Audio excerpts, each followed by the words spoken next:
wait for another minute, and then I'll go ahead. Yeah. Says, jump ahead.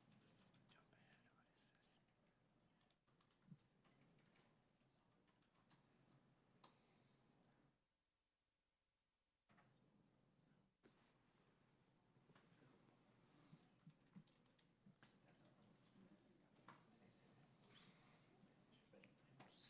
$6.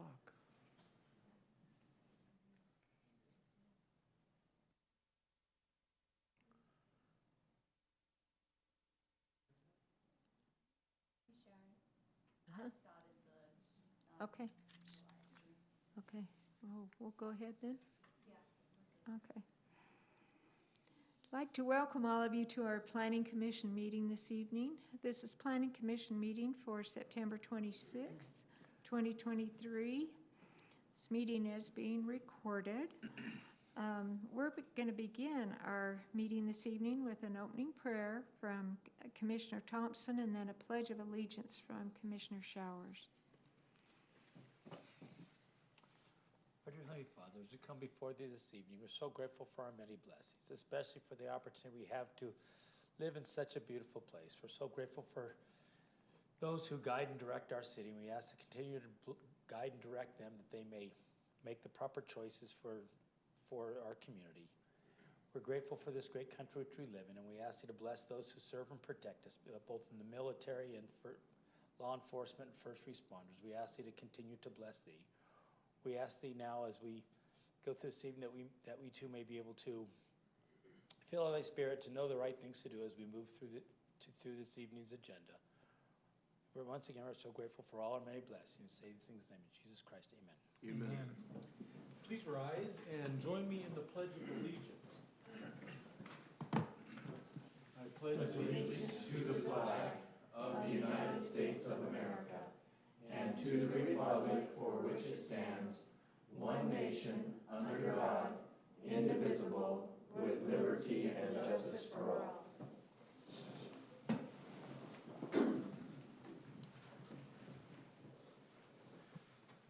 The next item on our agenda is an audible roll call of the commissioners. Sharon Call, here. Mike Marchbanks. Here. Jared Showers. here. Rob Callis. Here. And Stephen Johnson hasn't joined us yet. Steve is walking in, I think. Is he? Yep, say here, Steve. He's walking in right now. Okay, and Karen Danielson will be joining us a little bit later. Scott Thompson. Here. Okay. And the next item on our agenda, this is approval of the minutes. These are the minutes from September 12th, 2023. And commissioners have received the minutes ahead of time and had a chance to review those. Are there any corrections or additions? Oh, look good. Okay, the only thing that I had is on, and just because it involves names, on item number 6 and down on line 6, let's see, down on where it's talking about Commissioner Showers, and his name needs to be corrected. Was it misspelled? Yeah, it's misspelled. It's on page, it's under the public hearing for recommendation to the City Council for an amendment to the Lindon City Code, under 6. So it's on, 7, and then it goes past 8, so it would be on page 9 of the minutes. It's on line 6. Commissioner Showers. Yeah, S-C-H-A-R-E-S. A-U-E-R-S. Yeah. Okay, and then, and like I said, if anything else, if the content doesn't change, I don't worry about, but then down on, under 7, on line, down on 22, and I get this all the time, but it just says called. Yep. And probably should be Commissioner called. So, so those are the only things I had. Okay, do we have a motion for approval? So moved. Okay, do I have a second? I'll second it. Motion and a second. All in favor? Any opposed? Okay, the voting is unanimous. Okay, and the next item on our agenda, this is item number 3. It's a time for public comment. This would be for any items that are not on the agenda for this evening. Is there anyone here for that purpose? I just have some concerns, and I don't know if this is the appropriate time, because Okay. there is another thing I'll address a little bit. Okay. What is your name? Would you like to come up so we can hear you in the microphone? Shauna Beagley. Okay. So just sit right here? Uh-huh. Okay. And there's a place you can sign in too. Okay. I just wanted to ask and bring attention to, I have some concerns. I've talked to Mr. Marchbanks about this just in a friendly manner, and I've also called the city. We've got a business that has moved into our cul-de-sac, and we're at, I'm at 118 South, 740 West. And in the cul-de-sac, they're bringing in big box trucks day and night. In the middle of the night, diesels are coming in. And we're seeing a lot of different things that are concerning. I'm real hesitant to really say very much because it's concerning to me to even be talking about it in an open council meeting, honestly. I'm concerned about that because I don't know what's going on, but it doesn't look good. And What is the address of where that's? I don't know the exact address. It was Marilyn Maxine Fife's home. Could I talk on that a little bit? Is this the painting business? Okay, so you called me about that a few months ago, I sent you pictures. and you sent me pictures, and I, reached out to the property owner, Marcia, I think was her name. She's actually living in Provo, and she was using that as a place for her employees and her business. I told her that's completely unacceptable, and she said she would move everything out within the next few weeks. And obviously, I don't live down there, so I don't know how that worked out, but Yeah, no. it hasn't? Okay. And I have there- her number and her email now, so I can get in Yeah, contact and with her. there's a lot more going on there than painting. People living there as well?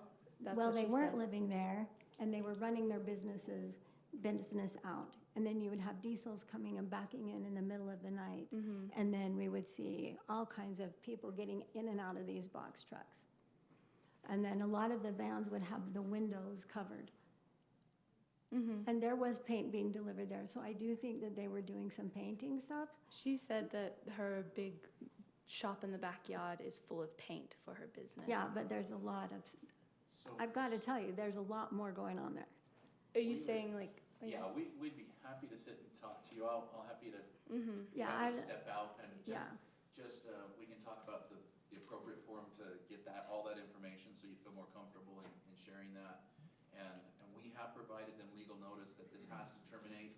They gave us a plan to terminate that use. If they're not doing it, we'll start enforcing that legal notice. We've already started down that process. We're to the point now that if they continue using it illegally, we can take the matter to the judge pretty Okay. quickly. So. well, and it's just concerning to me because in our area, I feel like it's a nice, beautiful area. I feel like we have also the business that bought Mitchell X place. If you watch, they cleaned it up for a little bit after I talked to you. Mm-hmm. And then there's cars all the way down that road, all the way down Second South half the time.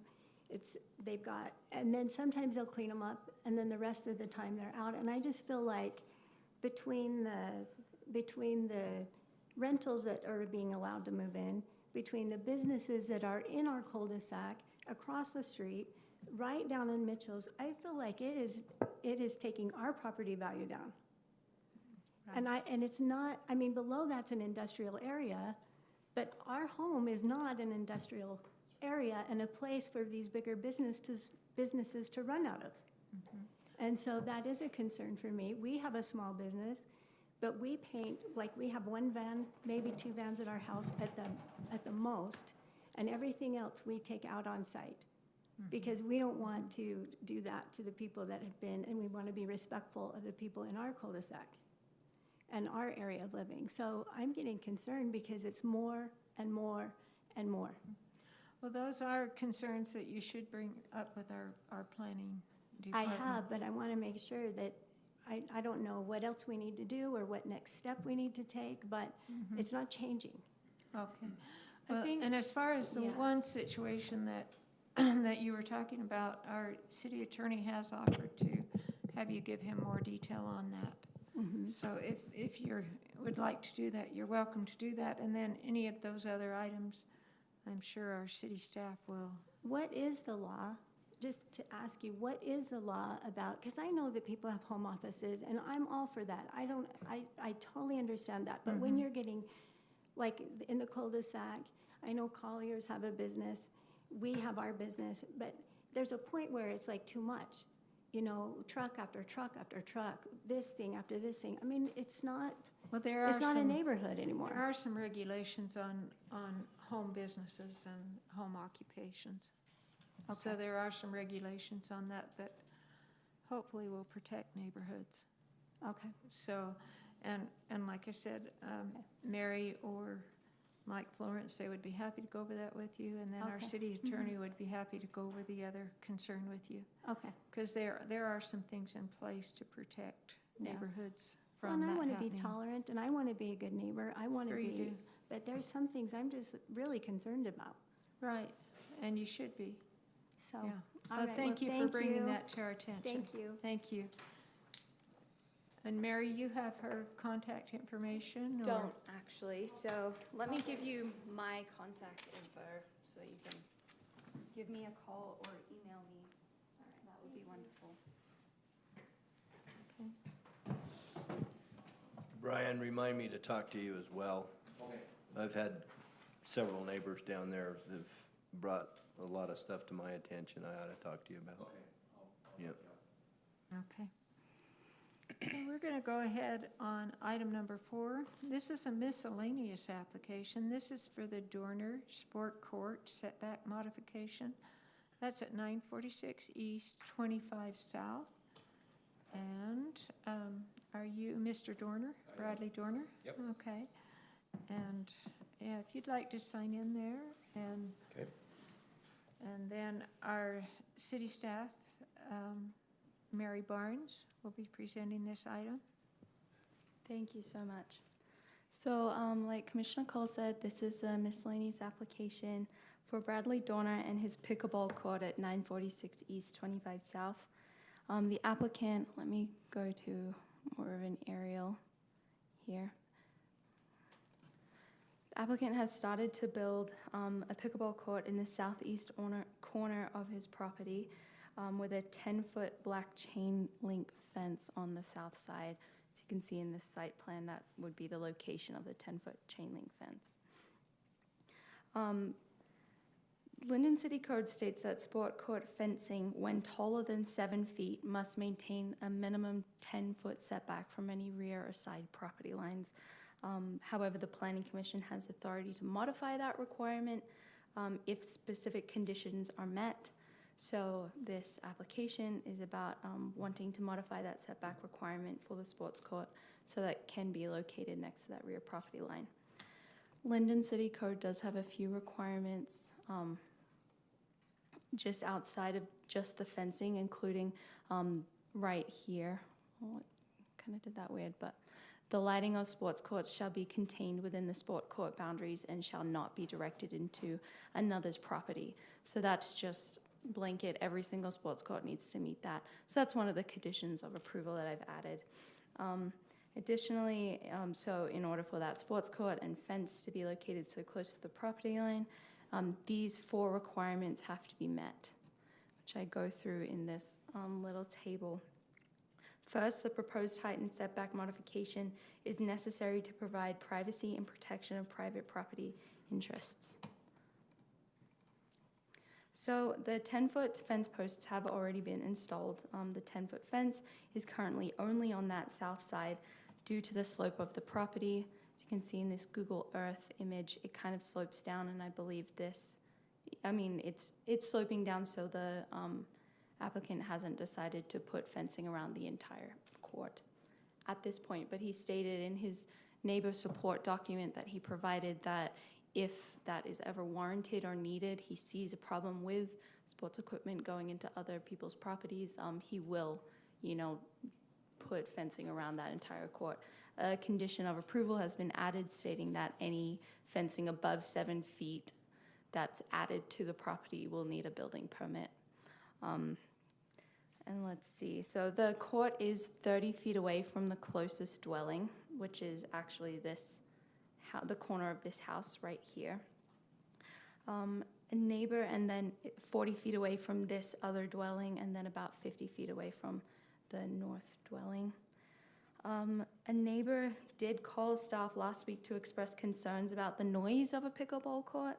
Lindon City Code does have a noise ordinance which states that it's unlawful for people to make unreasonably loud or substantially incompatible noises after 10:30 p.m. to 7 a.m.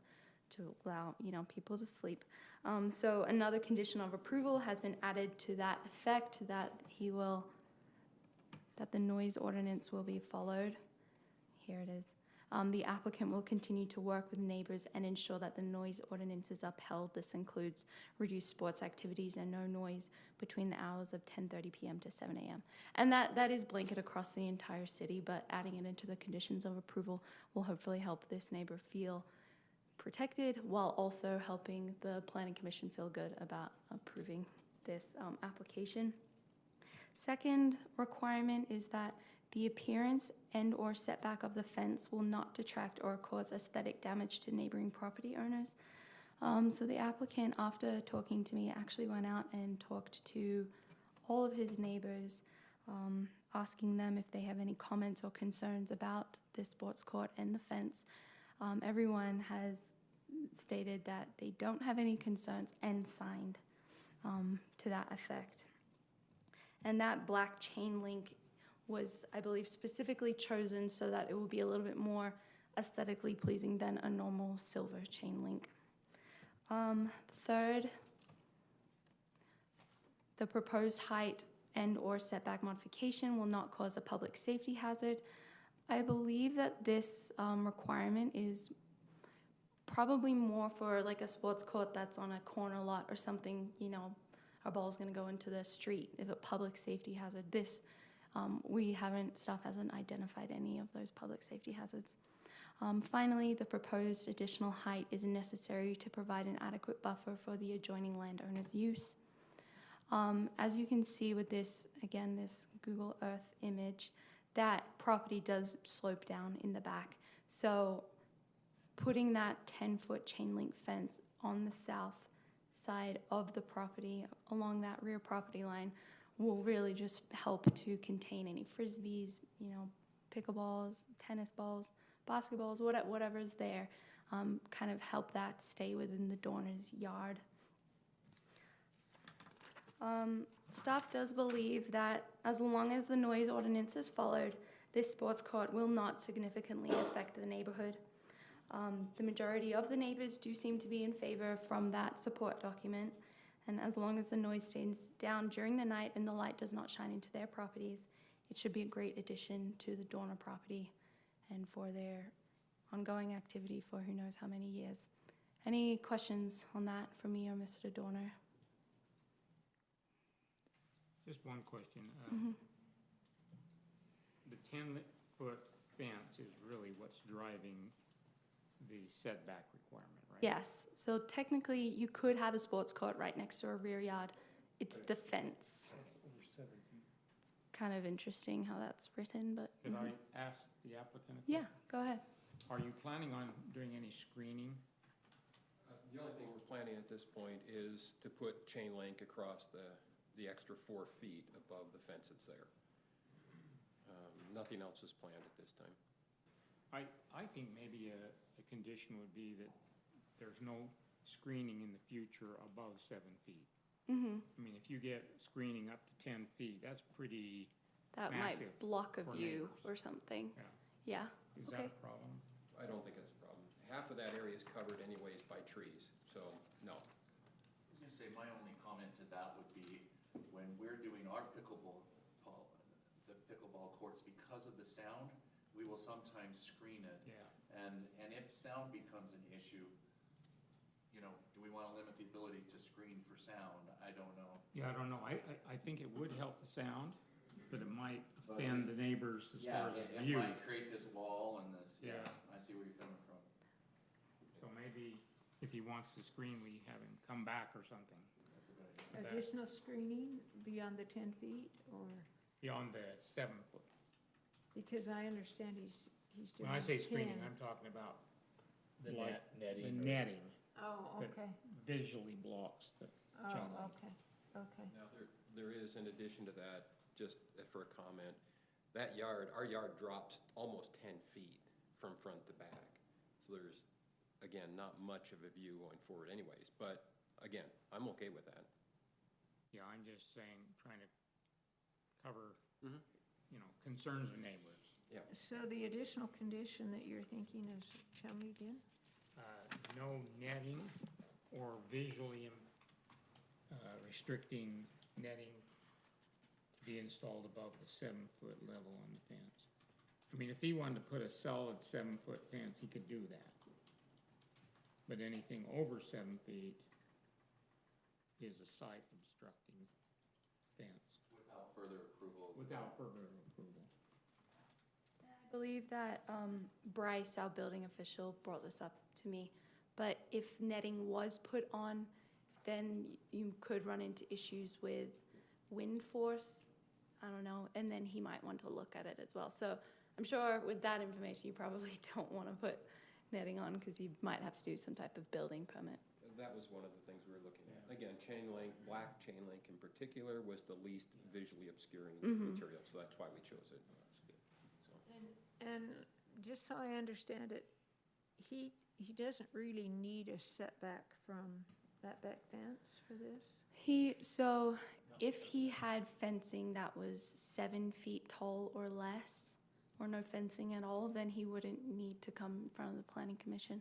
But because it's 10 feet tall, here, But, It makes but more he sense wouldn't if I need read any it. kind of setback, additional setback from that fence? It'd be 10 feet from the fence if he went over 7 feet normally. Oh, If he stayed okay. below 7 Yeah. feet, he could put it right up against the fence.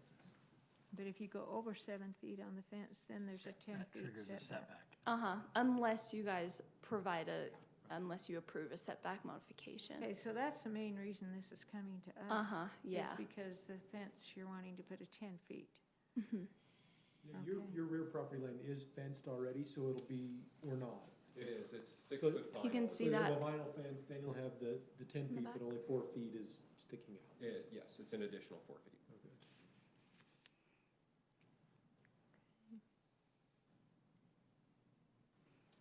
Okay, additional questions for the applicant or for staff? I think the biggest concern neighbors have is noise. Yes. And so I guess that would be the biggest reason why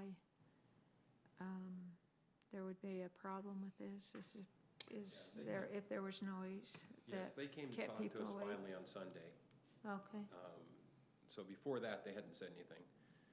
And so we talked to them about it and said, you know, we can put up a little sign and so anybody using it will be reminded not to be playing after 10:30 at night. And we didn't have a problem with that. Who's using it that would require you to put a sign? Is it not just for family? What's the use of this? The reason for putting it up is I have had some neighbors ask if they could use it, and I'm not opposed to it, as long as they are aware of what the rules are for the yard. The primary reason for this is grandchildren and my children. right. And I think a sign is also a good reminder for them as well. And if a sign's not required, that's fine, but I told them that, you know, if that would make them feel better, I would put one up. Well, you would probably be home most of the time after 10:30 at night, so you could kind of, I'm usually asleep at 10, so I don't want the noise anyways. I mean, you could kind of make sure that doesn't happen Correct. You would for the also have most part. I think you'd also have the ability to set a timer on the lights, so no power goes to the lights after 10:30 PM. That's And something that else would we be, thought about. and that would, place would go dark, and so then it'd be less likely to be out there playing. And we've got the lights also on the back facing towards our house. So, again, that was another consideration we were taking into account. Okay, so there wouldn't be any lights bothering neighbors either? It shouldn't be. It'll be directed into our yard. You know, light goes where it goes, but the direction of it is into our yard. Okay. Okay, I don't really have additional questions. Does anyone else? Okay, are we ready for a motion? I'll make the motion. Okay, I move to approve the applicant's request to modify a sports court setback requirement found in 17.44.150 for the property located at 946 East, 25 South. With the following conditions, the applicant will apply for a building permit for any additional fencing For, sorry, or not or, for the sports court. for a building permit for any additional fencing or the sports court above 7 feet. The sports court lighting will not shine into another's property. The applicant will continue to work with neighbors and ensure that the noise ordinance is upheld. This includes reduced sports activities and noise between the hours of 10:30 and 7 a.m. And then this last additional one is that any, no mesh screening you had will be visually installed. restrictive No netting. visual Side screening, obscuring. side obscuring screening will be installed above the 7-foot level without coming back to the planning commission. Okay, I second that motion. I have a motion and a second. All in favor? Aye. Aye. Any opposed? Okay, the voting is unanimous. All right, thank you. Thank you for coming in.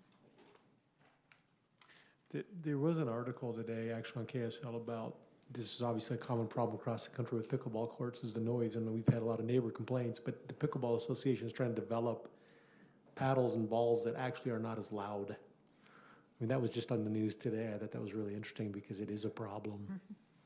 There's so many people putting them in their yards, including our Fun, I think it's great that son-in-law they're and his doing it. and our daughter.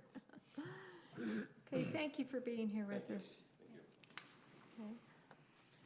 Now, the next item on our agenda is a conditional use permit. The numbering on this is just a little bit off. It should be item number 5. So, and it's for a conditional use permit for Collier Estates with an R2 overlay, 750 West, 100 South. And our applicant is Lucas Collier. Is that you, sir? Yep. Okay, if you'd like to come up.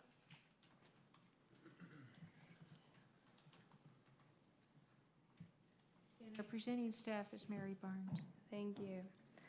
So, yes, like Commissioner Cole said, this is for a duplex within the R2 overlay zone. So this duplex is within District 15 of that R2 overlay, and I'll go over kind of what that means a little bit later. First, I wanted to just mention the background because you all saw this property just last year. So this lot actually, so that's lot 1 shown right here in the front. This lot actually does have a non-conforming depth, but if you remember in 1997, a variance was granted for that depth. So in November of last year, the commission approved a minor subdivision for this property. And then in May 2023, so just this last May, the applicant petitioned the Board of Adjustments for a 20-foot rear yard setback instead of the 30 feet because of that non-conforming depth, to make sure he can fit in, the dwellings that he wanted to. And the Board of Adjustments did approve that variance. This plat, the applicant went through and put in all the public improvements. He had to put in like a fire hydrant, things like that. And it was actually just recorded last Friday. pretty awesome. Anyways, we'll move on with the presentation. So the purpose of the R2 overlay is to provide moderate income housing kind of spread throughout the traditional single-family housing residential zoning in the city in the form of multifamily units, as shown in the current R2 overlay map. In order to control that amount and the proximity of these multifamily units within the single-family home zones, the city has been split into these districts. Each district has a permitted amount of units that's shown in the R2 overlay code. Once that amount of units has been filled, then the district is closed to any more R2 overlay projects. So this district is District 15 here in the corner. This district actually has, District 15 lists 17 available units within the district. 15 of those have already been taken up by previous R2 overlay projects, so there are only 2 remaining. If this is approved tonight, that would close the entire district, and it would look a little bit more like this. You see the entire district is pink, which means it's completely closed to any more R2 overlay development. Another consideration is the proximity, the separation distance requirement. In our code, it states that from every R2 overlay project, there's a 750-foot distance requirement. You can't have any other R2 overlay project within that area. So right here, it might be a little, you can't even see my, oh wait, can you see it? Oh, you can't see my cursor, but anyways, I'll just zoom in a ton, maybe. Here, so this is that current R2 overlay map, and right there, you can see that Lucas's property just barely misses the buffers of the surrounding R2 overlay projects. So in the possible, I put together a possible future R2 overlay map if this gets approved. And you can see there that adds another buffer to the surrounding areas. Not that it does much because District 15 will be closed out. But all that to say, the separation distance requirement has been met also. I do wanted to point out that there are like a few R2 overlay projects that are right next to each other. That's because those ones were done before the R2 overlay kind of came into existence. So while they do have separation distances, it just kind of cancels out with each other. I do also want to say that staff went and drove past every single project, R2 overlay project in District 15, pulled building permits, everything, to make sure that it is the correct amount of units so that we are approving something tonight that will truly close out District 15. Going into project requirements. Can you go back to that? Sometime ago, This map? several years ago, we approved a multi-family unit on 8th West and just south of 16th. Remember that one? Which one? Right west of the Mazer School. Oh, yeah. Is that not on there? That's in District That's a 14. different district. Is that in Yeah. 14? Uh-huh. So here, I'll zoom in here as well. Okay. Great question, though. So right down here, Yeah, there's a bigger parcel, it's the Mazer, and then, yeah, they have little townhomes right there. Yeah, Well, this isn't a public hearing, but we are always glad to hear from public. What was your question? I'm just wondering, when you do the homes like that, I'm not exactly sure what the R2 overlay is exactly. Yeah. Does that mean like other homes can't have apartments in them?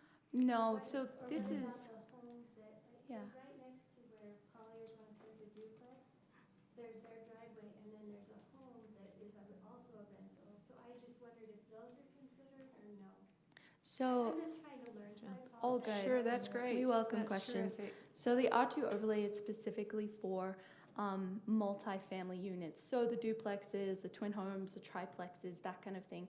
it specifically says we don't allow single-family homes within this R2 overlay. It has to be at least 2 units. So, I mean, if you owned a house in the city, you're able to rent it out to someone. So that's probably what that person is doing right next to the Colliers. And then accessory apartments are separate also. That's permitted everywhere everywhere within the R120 and R112 zoning, which you are in. So, yeah. They should be legal accessory apartments. Yeah, as long as they're I legal. just wanted to ask the question because I didn't understand it. Sure. Totally makes sense. Yep. Yeah, so that really is the purpose of the R2 overlay, is to allow sporadic, multifamily throughout the city. And then there's also a moderate income housing component as well that I can go through a little bit later. Anyways, come back to these project requirements. So according to the lot size / density requirements, the R2 overlay, this lot meets it. It's only permitted to have a maximum of 2 units, and the proposed project is 2 units. And then with landscaping, the property will have to follow the water-wise landscaping ordinance that was just passed, I think in June that was passed. And we've provided that comment to Mr. Collier as well. The R2 overlay code also states that the front setbacks and all common areas have to be landscaped and permanent landscaped open space. So that requirement has been added to the conditions of approval because we don't have a landscaping plan to show you today. Staff will make sure that that landscaping plan is adequate for the water-wise landscaping standards and the R2 overlay code. Let's see. The building will meet the setback requirements as shown in this table. The security, lighting, and parking requirements. Let me just pull up the site plan. It's much more interesting to look at than the table. Well, that's a floor plan, sorry. Here it is. So it will meet the setback requirements, the security, lighting requirements, the parking requirements. With the architectural style, the R2 overlay code states that to try to make people see this as kind of like a single-family home, it wants it to have the same kind of design as a single-family home. So that includes only one front door, only one front-facing garage. The other garage and front doors on the side, as you can see there. The architectural materials are required to be the same as residential architectural materials. So the applicant is using hardy board and looks like a stone chimney detailing right there. Let's see. Another requirement is that moderate income housing requirement. So the code states that in the R2 overlay, any project must have a document recorded on the property that ensures that any renters or purchasers of the property will fit into that moderate income housing definition. So that housing definition is housing occupied by households with a gross, it actually says it right here, housing occupied or reserved for occupancy by households with a gross household income equal to or less than 80% of the median gross income for households of the same size in the county in which the city is located, or Utah County. Say that 5 times fast. I dare you. It was hot. Anyways, I pulled in a table just for trivia from our current moderate income housing plan. It shows the Utah County income by family size of 2020. So if you have 2 people in your family, an 80% income is $51,692 per year. So those are the kind of people that Mr. Collier would have to rent to. That's based the monthly rental rates off of that and any purchasing price in the future as well. So because this is moderate income housing, we can add this to our moderate income housing report next year in 2024 as well, which is awesome. Mr. Collier has already signed and notarized that document that I showed you as well. And this document was put together by our city attorney. All right. Oh, and I did want to also touch on accessory apartments with an R2 overlay. They aren't permitted. Accessory apartments are only permitted in owner-occupied single-family homes within the city. As this is a duplex, they're just not permitted. Just so you're aware, there will only ever be 2 units on this property. And that brings us to fencing. Mary, I just have a question. Yeah. On the moderate income. Mm-hmm. I read through this saying that a certification regarding the owner's understanding, that agreement needs to be recorded against the property. It'll run with the land and be binding on anyone else that owns the property. Mm-hmm. Who monitors that they're abiding by that? Really, I don't know who would Because, monitor there that. can be all Yeah. kinds of agreements in place, but then people do what they want sometimes. I think if in the future Mr. Collier sells or something happens, and if we ever receive complaints, then we could do something about it. But anyone who purchases that property will have, this will come up in their title report. They would see it, they would know that this is a requirement of the city, and it's, binding on the land. Well, the city's going to count this in their inventory Mhm. of that, where so we're the city headed has with exposure. affordable housing in the state is, I do not think it's gonna be very far into the future where the state will impose upon municipalities the obligation to track this. We have a Yeah. number of units already in place where we have these agreements. Honestly, as our time and resources are limited, that's not the top priority unless we receive a complaint. But just speaking with some of the representatives and testing the winds, I don't think it's very long before we will, as part of our annual report, we'll have to do an update on this type of thing. So, It's like Okay. so an just, audit or something. right now, it's a little bit looser, but I imagine that will tighten. Okay. And as moderate income continues to increase, that is going to allow for rental increases Right, at that property. Yep, absolutely. Well, I'm still not quite clear. This doesn't restrict the rent amount. Yes. Yeah. It Yeah. restricts the income that one could make to live there, but it doesn't restrict the rental amount. Is that correct? And I'm not saying it should. I'm just- It seems so- like there is. It says the purchase price at closing for each dwelling unit and/or monthly rental rates of each dwelling unit will remain within levels that are equal to or less than 80%. HUD sets those amounts. Yeah, So but it's just not in her report as far as what the rent amounts would be. Right, I know that they because- put out a chart and generally they allow you to increase that every year. 'Cause I Right. have some of those, but It makes reference to those HUD standards, and so yeah, we don't have that right in that report, but. That would be also most likely changing over the years. well, it does change over the Mhm. years. That Every year. They generally increase it, but Does the applicant understand that? Yeah, I do.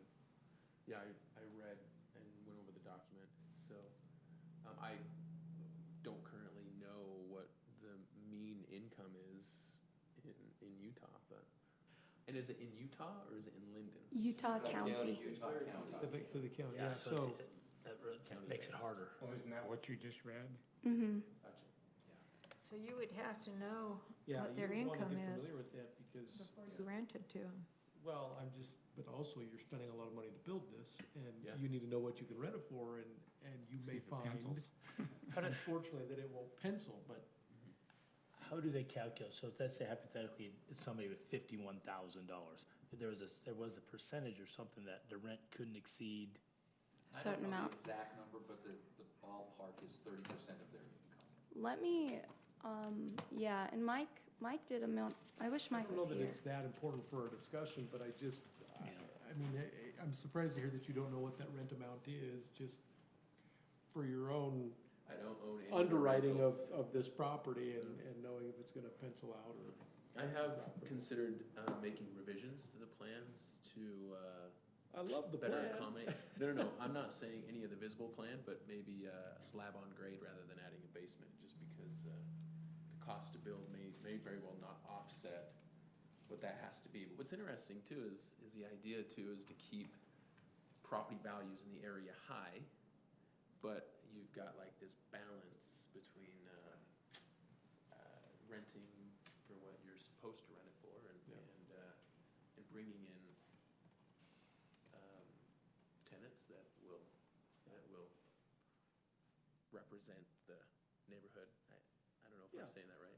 Mutually exclusive sometimes, almost seems like, doesn't it? Well, but I think the intent of this, the modern income housing though, is to offer housing for those that, and so that's the reason why they only allow a certain number of these types of units within a district, is to spread that out.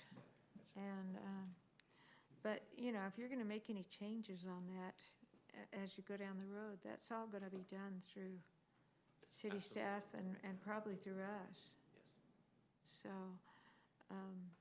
So just my own education then, so all the duplexes in Lindon essentially are tied to Not all of this? them. Okay, because I didn't think so, because we have some others that I know about. Yeah. that- Went in before there's anything that's Anything- existing non-conforming. Anything Use. recent does have this Okay. on the property, but nothing, like, we have some from the 80s. It doesn't have anything like that.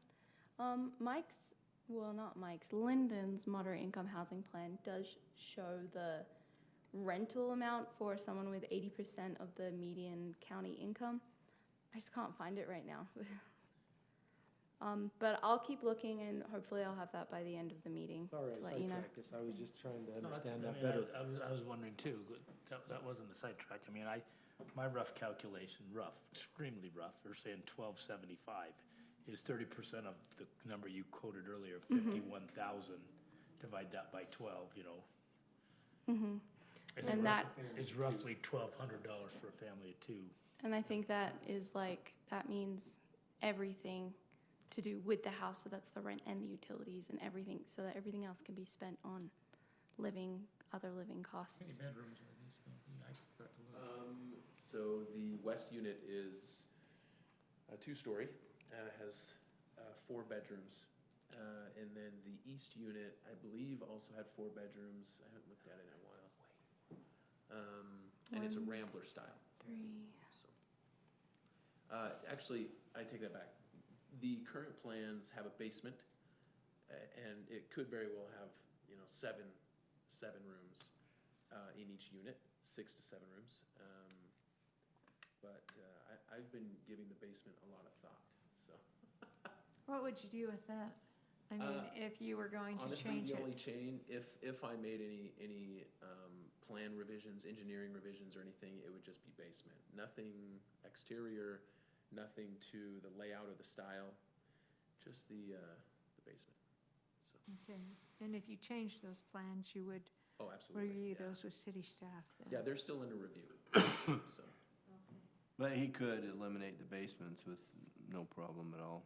And Yeah. Right, and then, some of the homes on that street don't have basements anyway because of the water table there, but there are some that do, and some have had water in their basements. so, Yeah, yes, and that's another thing. In our area, I do disasters, and I've been to a lot of homes in Lindon that have had groundwater in basements, and it's another thing that's had me thinking, like, oh, man. Okay, But we're also doing geotechnical survey. We were required to do that, so we're in the process of getting that as well. yeah, it's just interesting, because if you ended up with like doing the basement, you'd have a room, one capable of having 7 bedrooms, but it would still only be capable of renting for 1,500, you know. depends on how large the family is. Depends on how large the family Yeah. is. Yeah, There's a scale there, so. yeah, it's true. So I found sorry, I was really close to my Yeah, that's mic. the part. I found the breakdown in the moderate income housing report. So it says area median income, that's what AMI means. So 80% of the area median income for a 4-person household, and I think this is according to 2017 data, was 57,826. So 30% yearly housing cost, 17,000, and that would mean the 30% monthly mortgage / rent would be $1,445 for a family of 4. So Now, those are from 2017 though, so those have probably changed by Yeah, now. I would think that's Yeah, been changed. values have gone up a lot since Yeah. then. Mhm. I need to note that Commissioner Danielson has joined us. So, okay, go ahead. Sorry. Any other questions about moderate income housing before we move on to fencing? Okay. Okay, awesome. All right, for this, I'm gonna pull Google Maps over. Okay, so the code does require a 6-foot-high site obscuring fence that shall be erected on the perimeter. Let me pull up that code language specifically. Before you go to the fencing, does the code allow him to have a driveway off of his lane? Doesn't it have to be off of a street? It is off, they're both off of streets, but if he Well- really wanted, then, The side yard would be off of his lane, not of street.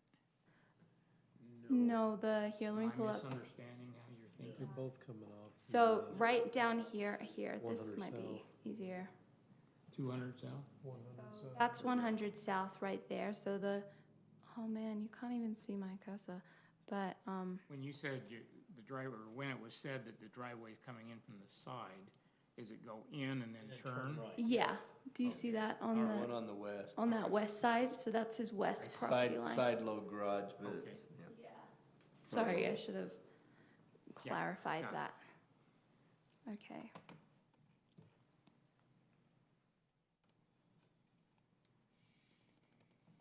Okay. All right, so the fence code says a 6-foot-high site obscuring fence shall be erected on the perimeter, except in the front yard setback of all R2 projects. The Land Use Authority may waive or modify fencing requirements if it is necessary to preserve the character and aesthetic qualities of the development or the surrounding areas. So these requirements may be waived or modified by the Land Use Authority only if these 4 criteria are met. So the applicant is proposing a chain link fence with slats for this site obscuring fence. So in March 2023, the Planning Commission, well, you all know, we just recently saw something on this. There was a similar proposal asking for the definition of a site obscuring fence. The commission, this was a commercial project abutting residential. The commission decided at this meeting that a chain link fence with slats is not site obscuring. This was based on previous interpretations of the code, kind of precedence of the commercial between and abutting residential. This fence would be a slightly different situation where it's between single-family residential and multi-family residential, 2 units versus 1 unit. So it isn't that, very clear delineation of a commercial and a residential zone. But again, the commission would have to look at those 4 criteria. So the first one is removing or modifying the fence will still provide for an adequate buffer for the adjoining use. Chain link fences do currently border this property. You can see on the west side over here, it looks like there's slats in there, and I did the back in 2007. It's looks like it's been that way for a while. Same with over here on the east side of the property. We'll come back to 2021. That property is sure cleared off a lot better than it is right now. Yeah. It's really a weed patch right now. Yeah, they've had horses and mules and goats in there every previous year. And this year, we've had that front fence down because we've been working in there, so it is overgrown. Right. That's why it'd be great to get something started on there, right? Yeah. Anyways, and then on this back property line, there is a chain link fence that doesn't have slats in there. But it looks like in 2012, that's when that or sometime around then, that's when that chain link fence was put up. In 2007, that fence looks more like this front fence with just those wooden posts, not quite a chain link. Anyways, so technically, these chain link fences have been existing for years now. The side fences, yeah, since 2007, the backyard fence since at least 2012. But the real question is, would allowing this back fence to also have slats in it, would be modifying the fence, would that still provide for an adequate buffer for the adjoining use? Which, and I'll show you that adjoining use, is this residential property. The house is up here by 800 West, and this is a garage back here. So would that still provide an adequate buffer, a chain link with slats? Second, the appearance of the fence will not detract from the uses of the neighboring property. Again, the existing fence is a chain link, they're chain link with slats. So there would be no change in appearance in regards to the fences on the sides, technically, but there would be a change in appearance to the fence in the back, adding slats, the fence in the back. So would that chain link fence, would adding slats in the back change the appearance enough that it would detract from the current uses of the property? Third, removing or modifying the proposed fence will still provide some method of shielding for noise, storage, traffic, or any other possible characteristics of an R2 overlay project. I think the real question there is how much noise, storage, traffic an R2 overlay project would bring. It is 2 units, so there would be 2 families living there instead of the usual 1. There is a storage requirement that states if there's any boats, RVs, miscellaneous items, kind of bigger things like that, they have to be put behind a 6-foot side obscuring fence. So if storage does come into this property, that's what the residents will have to put up to kind of help mitigate that. But that's, you know, we don't have any numbers on what the noise, storage, and traffic would be for this future development. But do we think that a chain link fence with slats would help to mitigate those possible future issues? And then finally, any problems with the care and maintenance of the fence shall be dealt with in accordance to the nuisance code. So that code does state that any fence that is maintained in such a condition as to render them unsightly or in a state of disrepair constitutes a nuisance. So at that point, we would, you know, if any slats broke, anything looked out of place, that's when, you know, Jacob, our code enforcement officer, would send out a notice and ask for that to be repaired. So we could be able to stay quite on top of that. Another aspect that I didn't quite put into the staff report, but I do want to bring up right now is that we do have a section in our code. This overlay doesn't apply to this situation, but the senior housing facility overlay specifically states that for the senior housing facility overlay, chain link fences with slats are not site obscuring. That's a designation that is specifically in another residential overlay zone.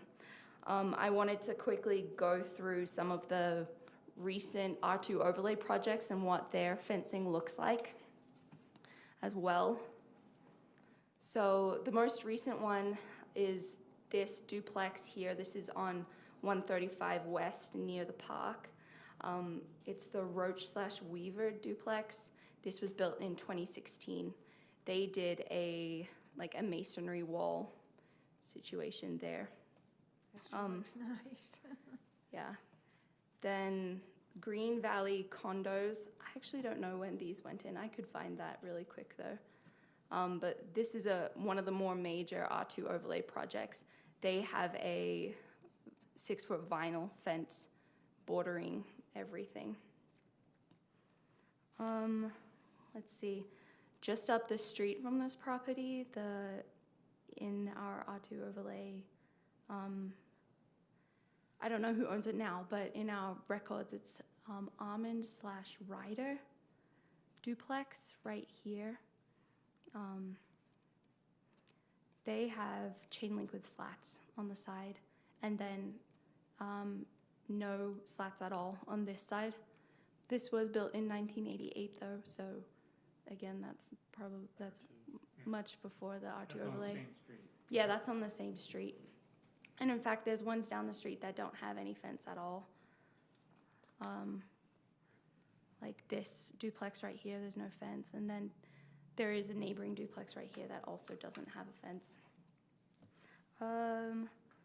Then Lee's condos at 174 West, or hold on, 174 North, 400 West.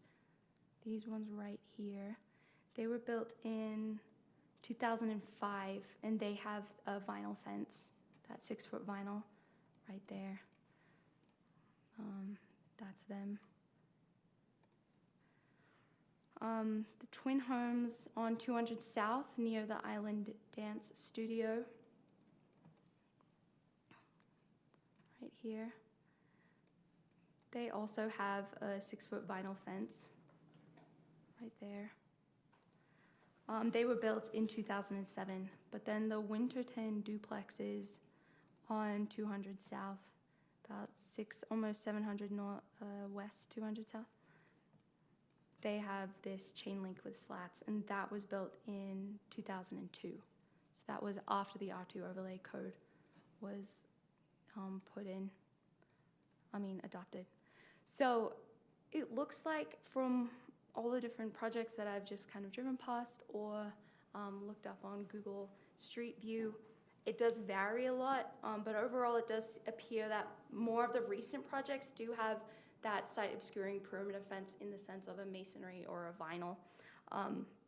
And I did want to say that Mike wanted me to make sure that I said that to be careful in what you decide, because it may set a precedence as well, which I know you know. So in conclusion, this project, it does meet most of those requirements for an R2 overlay within District 15, pending a decision on that fence. With this project, 2 new moderate income households will be able to locate in Lindon City within a great neighborhood, a great area, and they'll be able to experience the greatness of Lindon City. With direction on that fencing issue, staff believes that this project could be a great fit for this property.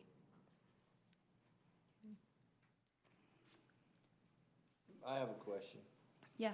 There's been a lot of discussion over the fence, and I don't know if Lucas knows who owns that the north boundary fence. Isn't that Mike? Does it, I mean, if he's required to put slats in it, and the neighbor that might have put it up doesn't want slats in it, what That's does that true. leave him? Yeah. Double fencing. Leaves them at, Lucas, do you know who put that fence in back there? I don't know who put the fence in, but I do know that the Nelsons have white slats. Right, and I'm just talking about the north, Yes. your north boundary. Yes. It's Hills, but I wonder is he gonna have to get permission from Hills to put slats in what they might consider their fence? yeah, that's See completely what I'm saying? true. It's a Yeah. little bit Yeah, awkward if you ask me. Uh-huh. Because maybe they don't want slats back exactly. there. Do you have any background on that fence? I don't know who owns the fence. I can pretty much say with a 90% surety that previous owner probably didn't put that fence in because he would have had no reason to. So probably Hills, although the front half of his property does have white slats. And so I wouldn't be opposed to going to him and saying, can I finish off your fence so it's consistent all the way back? I mean, right now, he's got half of the fence that's non-obstructed and then half of the fence that is obstructed. So, I don't know, I'm not sure if, I think that's that you'll need to do is go to Hills and see if they'd be opposed to you putting slats in the rest of the fence, on that north boundary. ultimately. And then it would match the Nelsons. I just get a little queasy when you start talking about modifying somebody else's fence. Well, ultimately, if I couldn't, I could very well put up my own chain link fence right next to it on my property and put slats in, and it would Right, be relative. and that's the other option. Yeah. That you'd be left to. But at that point, how much more is it gonna cost from chain link with slats to a vinyl fence? Quite a bit. I've priced it out. It is quite a bit more to do vinyl right now. So. Yes, And the slats match everything around. I don't have any problem with slats. The only problem is that, well, I drove down there today and on the east side, you've got vinyl fencing, chain link fencing with green slats. And then on the other side, You got white. Well, slats. it's not even white, is it, on the other side? Yeah, the west end's white. You want it was white. I don't know what color Okay, I it is. just noticed the green on the one side. That's the Okay. east side. The east Yeah. is green, the west is white. Yeah. That's interesting too, because the chain link itself is actually green as well. Yes. Oh, it is. I don't know, I think we gotta be very careful, like the slippery slope. I mean, I think we have been very firm on what site obscuring is. It's in the code in several cases. So I really don't think on something like this, we should deviate. At some point, somebody came along and decided that this was the code for this situation. And now, why would we change it here and not then say, well, somebody come to us and say every other time, oh, now I want this, now I want this, because they Right. got it. I mean, I can understand some of the prior ones that were prior to the overlay, we can fall back on that, but, But a lot she showed us wasn't prior to the overlay. there was one, and you gotta wonder how that occurred. No, more I than mean, one. she how showed that us. occurred, was that approved by us, or did it just occur? Without approval, so, It's because it's a matter of opinion. It's site obscuring. It's not site blocking. It's not site. Yeah, but we have determined that slats are not site obscuring. It's in the code right now. But just thinking about it, isn't the site obscuring, isn't that when it's residential next to commercial? No, that's masonry. Okay. What we've got in this instance is, you're right, you are dealing with two different codes, but what also makes this code a little bit different is this code specifically provides a procedure for an applicant to ask the commission to say, hey, on this site obscuring, can you modify it for me so that and then as Mary went through, so when we talk about setting precedents, we're talking about setting precedents in the R2 overlay zone. I'm not, as council, I'm not worried at all about setting precedents in these other areas, just so you're aware of that, because of this distinction that this code specifically lays out a process for the planning commission To look at appeal, the unique yeah. characteristics of this location and see what works best, so, just so you're aware. So I Brian, mean, with you're that- right, we do set a precedence for other R2, Isn't that where you overlays. want site obscuring even more than any place is an R2? That's a policy decision, I totally. And so are give to you we guys. modifying the definition for all R2s, or setting a precedence for all R2s, or property by property? Because I thought you said, I think it's a property by property, but you might start getting into that comparison, well, my property's just like his property because. It is, But yeah. And I'm not too worried about that, cause almost every area is full. And it is true that these chain link This'll fill fences this area, have been here for years. you know, so I we're don't know spending how a lot many of time on properties like that. a hypothetical that ain't gonna happen in that area, but it's up to you guys. That's a good point, Mike, You know. that's a valid point. yeah, Well, site obscuring though, vinyl fencing would be considered site obscuring, yes, right? so, yeah. right, but Yeah, I don't think if you choose to let, the slatted fences go in, I don't think we have to say, hey, we determined that slats are site obscuring. We just say, hey, we determined that slats are appropriate in this location. And they meet these requirements. that was my question. We're not changing the definition of site obscuring this. We're just saying we're allowing this to be a variance in this particular case. Right.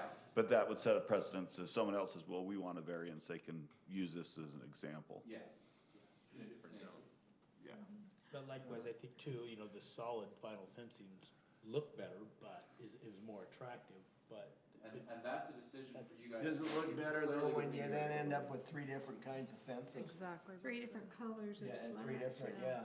Well, it wouldn't Yeah, at that point, because that would require the entire. I think we've got plenty of That would require the three. plenty of sides. common sense available to us because in this particular site, there was already slats on two sides that we went ahead and if he could get permission to put it in the backside. Well, what Scott's saying is if we don't approve, he'd have to put vinyl on all three sides. So would he put that inside of the chain link that's already there? And I hate double fences myself, but it's, whatever. Well, I'm not saying that's the best. I'm just saying, That's what you're saying. that would be the solution.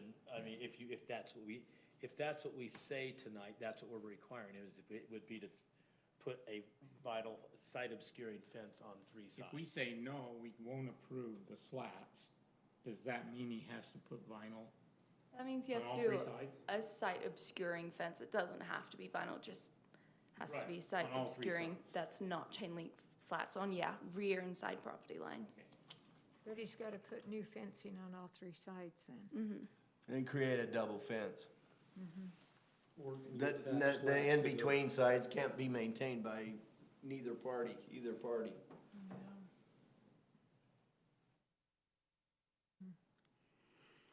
I think my biggest concern with the chain link with slats is that you've got different colors Yeah.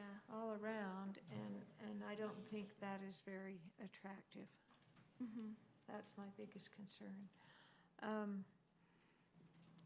Where the chain link fencing is already in, I hate to have to create a double fencing, and also, or to take out the fencing. But I wish that the slats could be uniform. You know what, he could change it to the green ones to white, cause he controls that green fence. That's his fence already on the other, so he could put white slats in the green fence, it'd look Well, I think it needs to be interesting. uniform. No, that's what I'm saying, it'd look interesting, but, I mean, if you wanted to make him do it, I guess you could. Well, I think around this property, it needs to be the same color. You know, if you're gonna use the slats, or it looks really lousy. I guess, I'm just, It might look good to Yeah. him, Well, but yeah, but, it's like, looks are in the eye of the beholder. oh, I know, but, I guess my big thing is that what Brian clarified, that this is not precedent setting for everything. It's for No. one property, and so that, an exception to, I'm not ready to say that slats are site obscuring. I don't think they are. But I'm fine in this, saying there's an exception for this property because I think it matches what the property needs. what's already there. Okay, so that would be my opinion, is I think putting slats on that back fence, and hopefully that's not a problem with the fence owner. Or else you'd have to put up a new one and put Yeah. slats, then you have a double fence, but that's what makes sense to me. And that makes sense to me, except that I would like to see the slats match all the way around. One of the requirements is that the appearance of the fence will not detract from the uses of the neighboring property. So that could fit into that, Sharon, that the appearance needs to be a little bit more uniform so it won't detract from the views of the other properties. I don't know. I guess in theory, one compromise could be taking the green fence down and putting chain link with white on that side. I mean, that would be a whole lot less Yeah. expensive than putting, Right. And it'd just be that one leg. just that one little yeah. leg, versus, that'd be even cheaper than Right. refencing the back, with chain link. I mean, that could be an option to make it Right, match. and I think so too. I think the fencing needs to match on this, where it is stipulated. Okay, paint it. Paint the chain link. No. Spray paint it. Okay. I think we'll Well, spray so what are hairs your in. thoughts? Let's go ahead and come Leave to. the can we leave the fencing and discuss a little bit about just the R2 zone in that location? I have some heartburn with it. Most of the R2 overlays are in collector roads or little, this is embedded right in a residential area next to a church. I don't know. I've had a number of the neighbors contact me and concerned about having a duplex there. It just seems like there's a lot of hurdles on this. Building a 4-bedroom, and I assume they'll always be rented, not sold. Yeah, that would be the idea. Yeah. I don't know how you can make a pencil for the, that's not really our. And that's not our problem. Our concern, but. Well, the only reason it is our concern is if it's not penciling for him, how can he afford to keep it looking nice? Well, I think what you've got designed there actually could be purchased and owner occupied.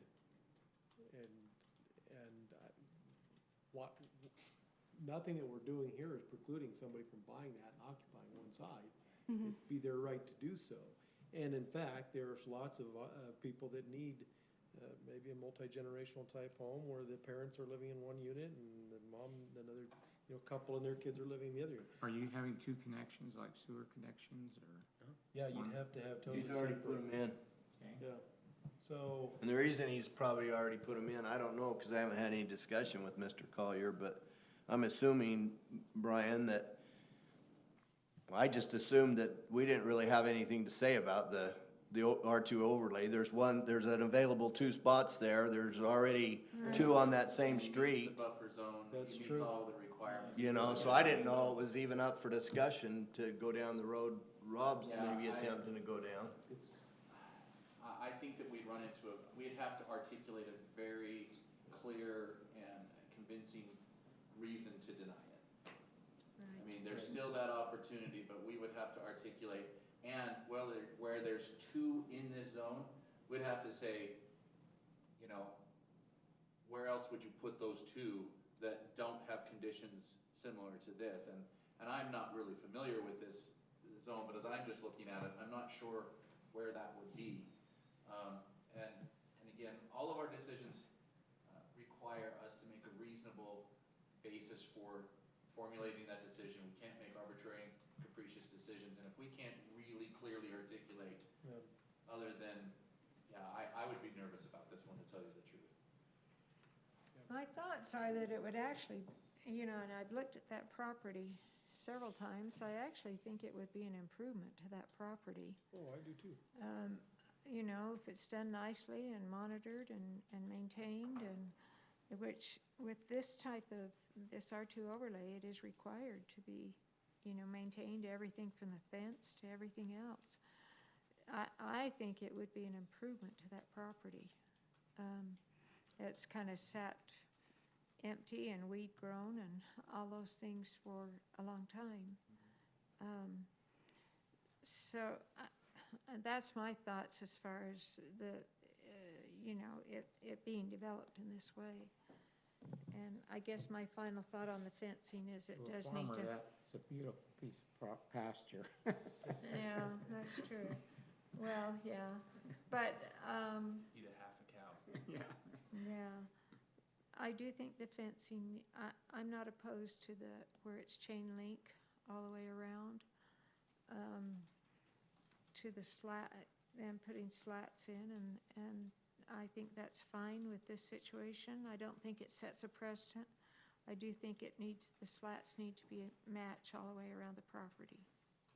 So you may need to change the fence on that one side. So I don't know what the rest of you. I have no problem with the R2 overlay. The fencing, my initial reaction was no, but now after hearing council's indication that this isn't something that's gonna come back to haunt us because it is somewhat different the way the code's written, then I think the fact that everything around it is similar, I have no problem with that. I too support slats of uniform color so it doesn't detract. Okay.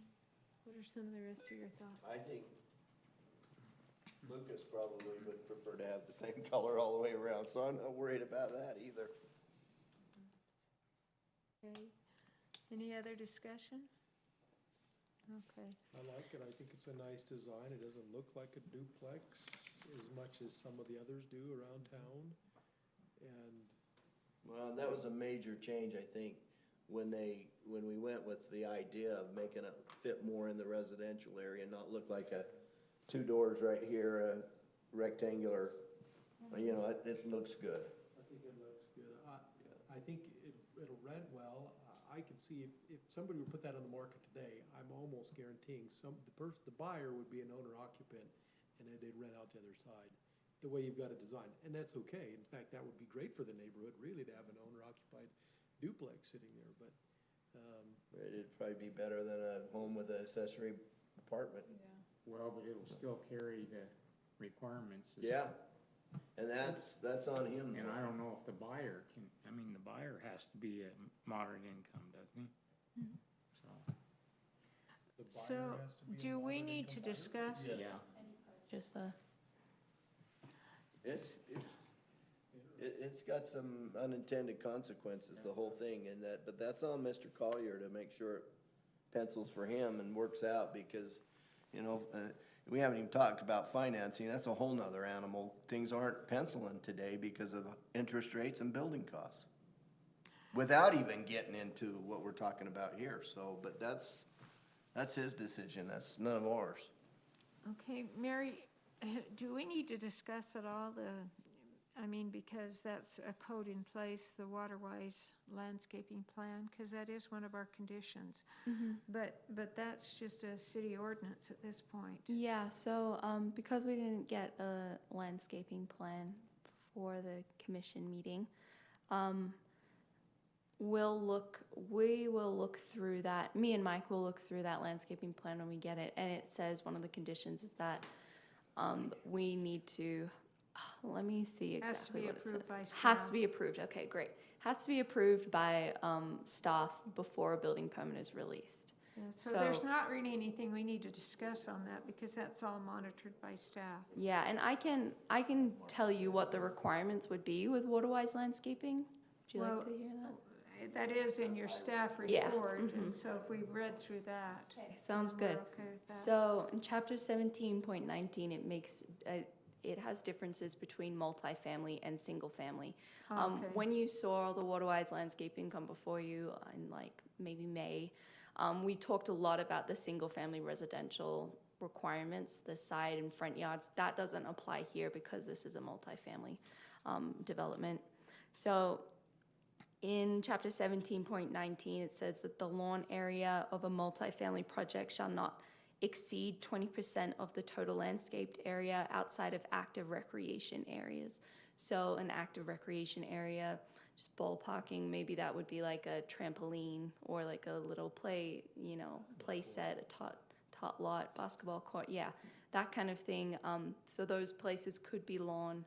And then additionally, required non-lawn landscape areas shall include a minimum 70% water-efficient vegetative coverage. So we'll work with Mr. Collier on what that would look like, but those are the two requirements. And it's the same for multifamily and commercial. They're actually put into the same envelope in that water-wise landscaping standard. Okay. Mm-hmm. Any questions on that from anyone? Okay, are we ready to make a motion then, or? Do you want to?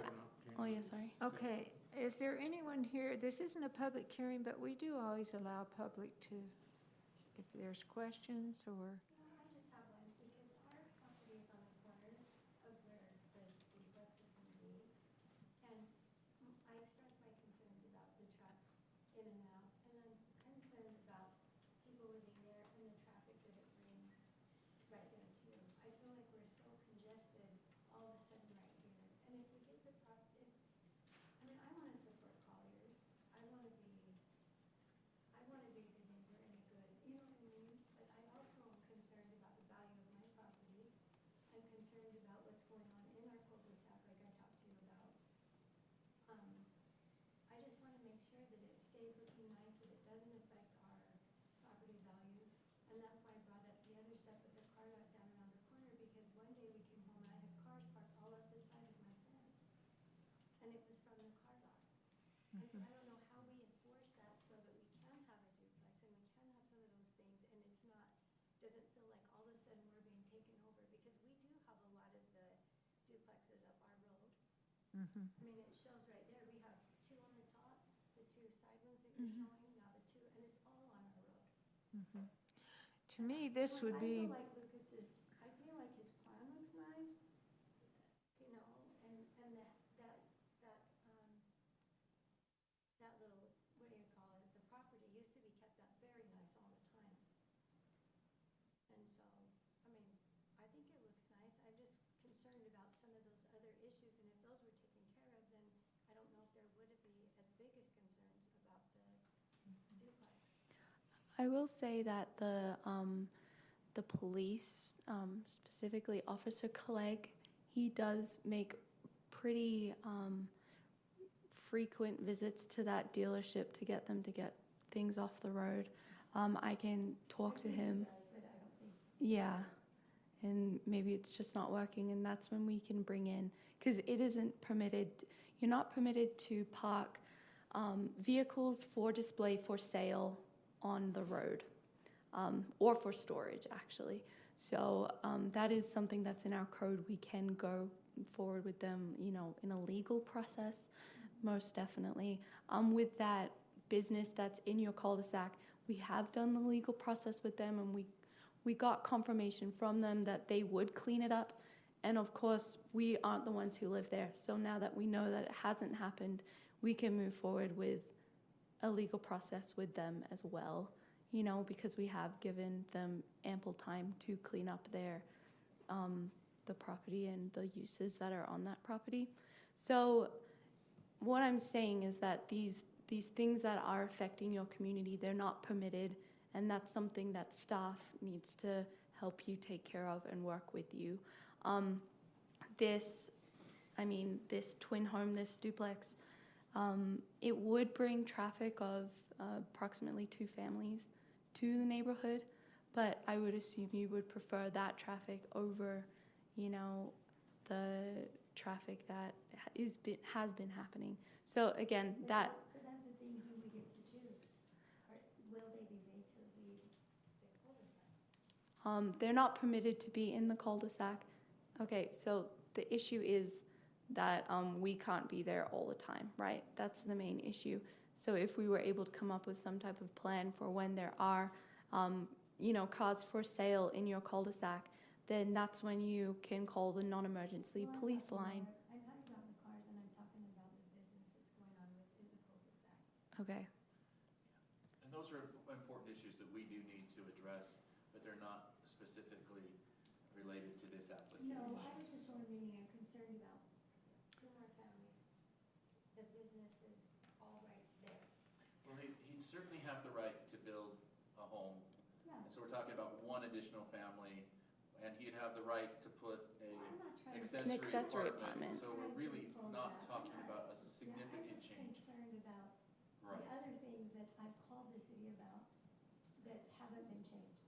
And I know you've tried, so I'm not saying that you haven't tried. I want to. And we'll get that done. Yeah, we let's go ahead and address we'll address this, the item before us tonight, but the things you're concerned about are important, and they the are city things does need that to we work should, with them. they are things that we should be able to on do, top of. be able to do something about, whereas this, I don't see where we have any, Well, no, and I want to be Yeah. supportive, and that's not what I'm trying to say. Yeah. I'm just concerned about it all collectively.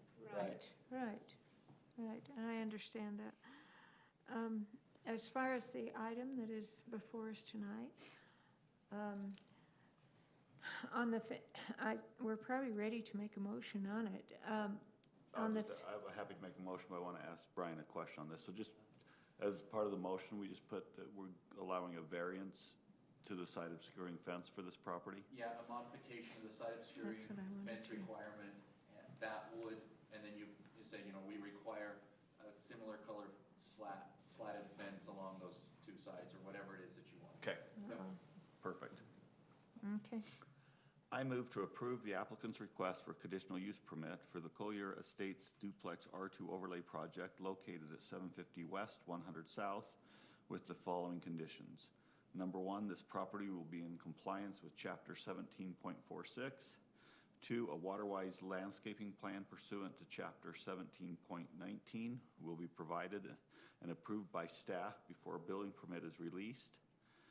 Number 3, that a modification to the fencing requirement of being side obscuring will be allowed, and that also the slats should all be the same color of a chain link fence on this property.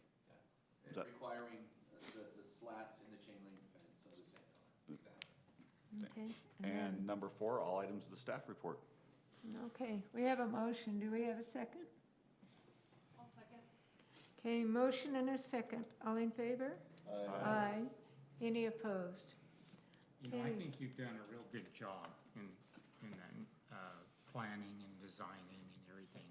But I just don't feel comfortable, so I'm gonna vote nay. Okay. Okay. I just think there's other areas that the R2 could be put. I know you said there's not many, but there's quite a few. But there is, you know, there's only 15 and it allows 17 in that area. That's what's So- hard about oftentimes other issues that come before us. We're here to determine whether it complies. Mm-hmm. And in this situation complies whether we like it or not. you know, Right. And it sounds like the person here to speak is speaking your language as well. Yeah, just So- we're forcing this one to Right, make it exactly. work. Yes, yeah, understood. Okay, well, the motion carries. And so any other questions you have, you can address with staff. So I hope that helps you with moving forward. Yeah, it's another step, so. Okay, but thank you so much. Okay, and the next item on our agenda, let me get to that.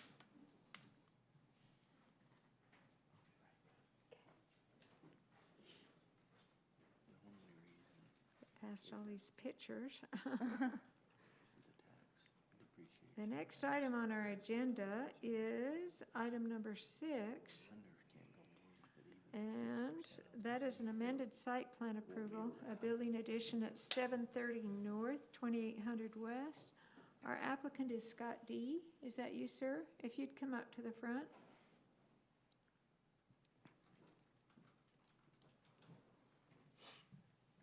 And our presenting staff is Mary Barnes. Thank you. So, yes, this is for a warehouse addition at 730 North, 2800 West. According to the site plan code, when an addition results in a 30% increase in building square footage from the original building on the lot, it will trigger the requirement for the property to come into substantial compliance with many aspects of the city code. So you'll see that here in the staff report today. This 24,072 square foot addition will add on to the existing warehouse. Here it is. We'll add on to the existing warehouse, which currently houses, I believe, Alice Lane Furniture, right? Yeah. And that would result in a 66.5% increase in building square footage. Anyways, the original site plan for this property had a, let me pull that up. Here it is. Had a 58,000 square foot building with storage units on the side here.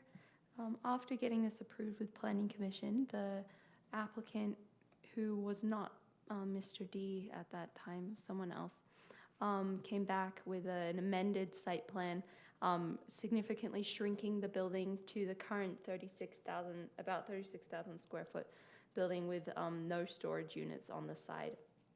So since 2017, I believe, this area has been a vacant empty lot. It is the intent of the owner to now develop that area and add that 24,000 square foot warehouse. It will be completely warehouse. Okay, so the amended site plan requirements in this table lists all the requirements that have to be in substantial compliance.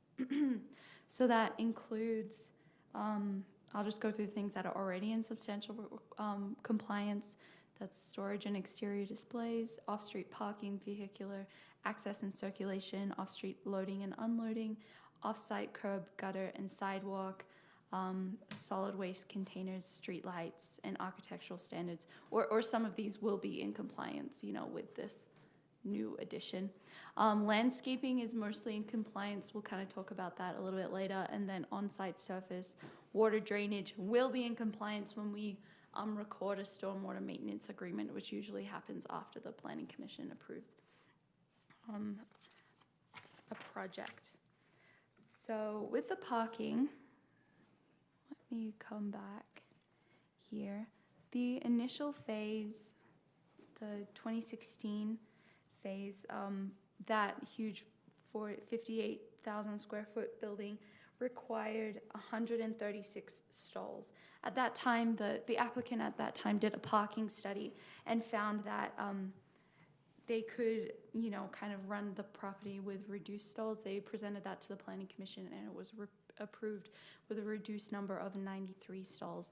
Then when the when the building further shrunk, that reduced parking amount was reduced to, let's see, I think it was 58 stalls on the first phase.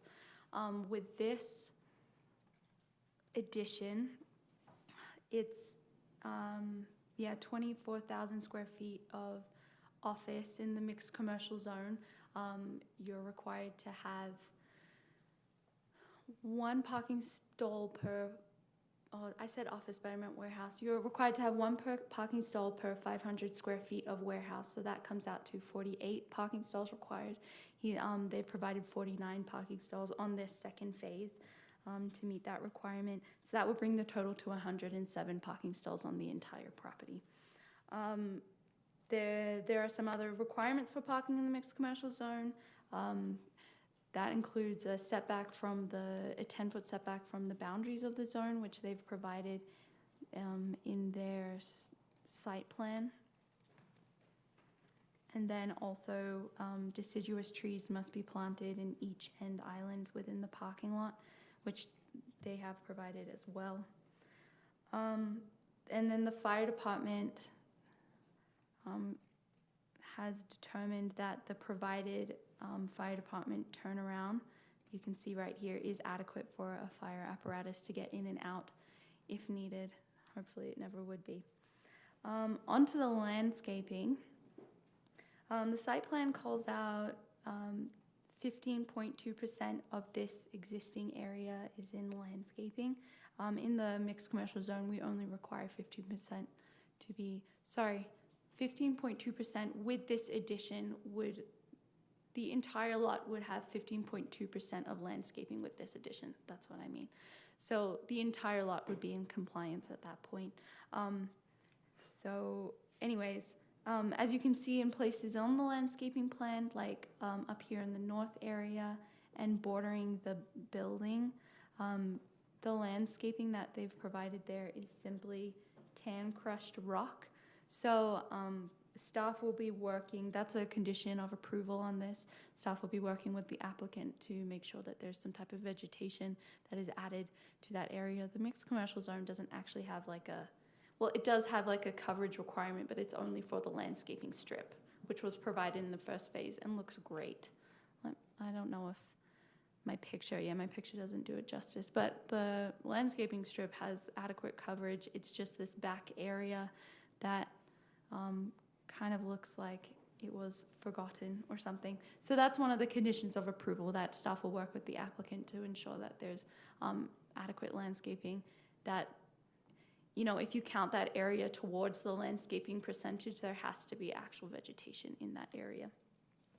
And then also, again, that 5-foot perimeter landscaping strip around the building, it has been provided, but it is only tanned crushed rock, so fits into that same condition of approval.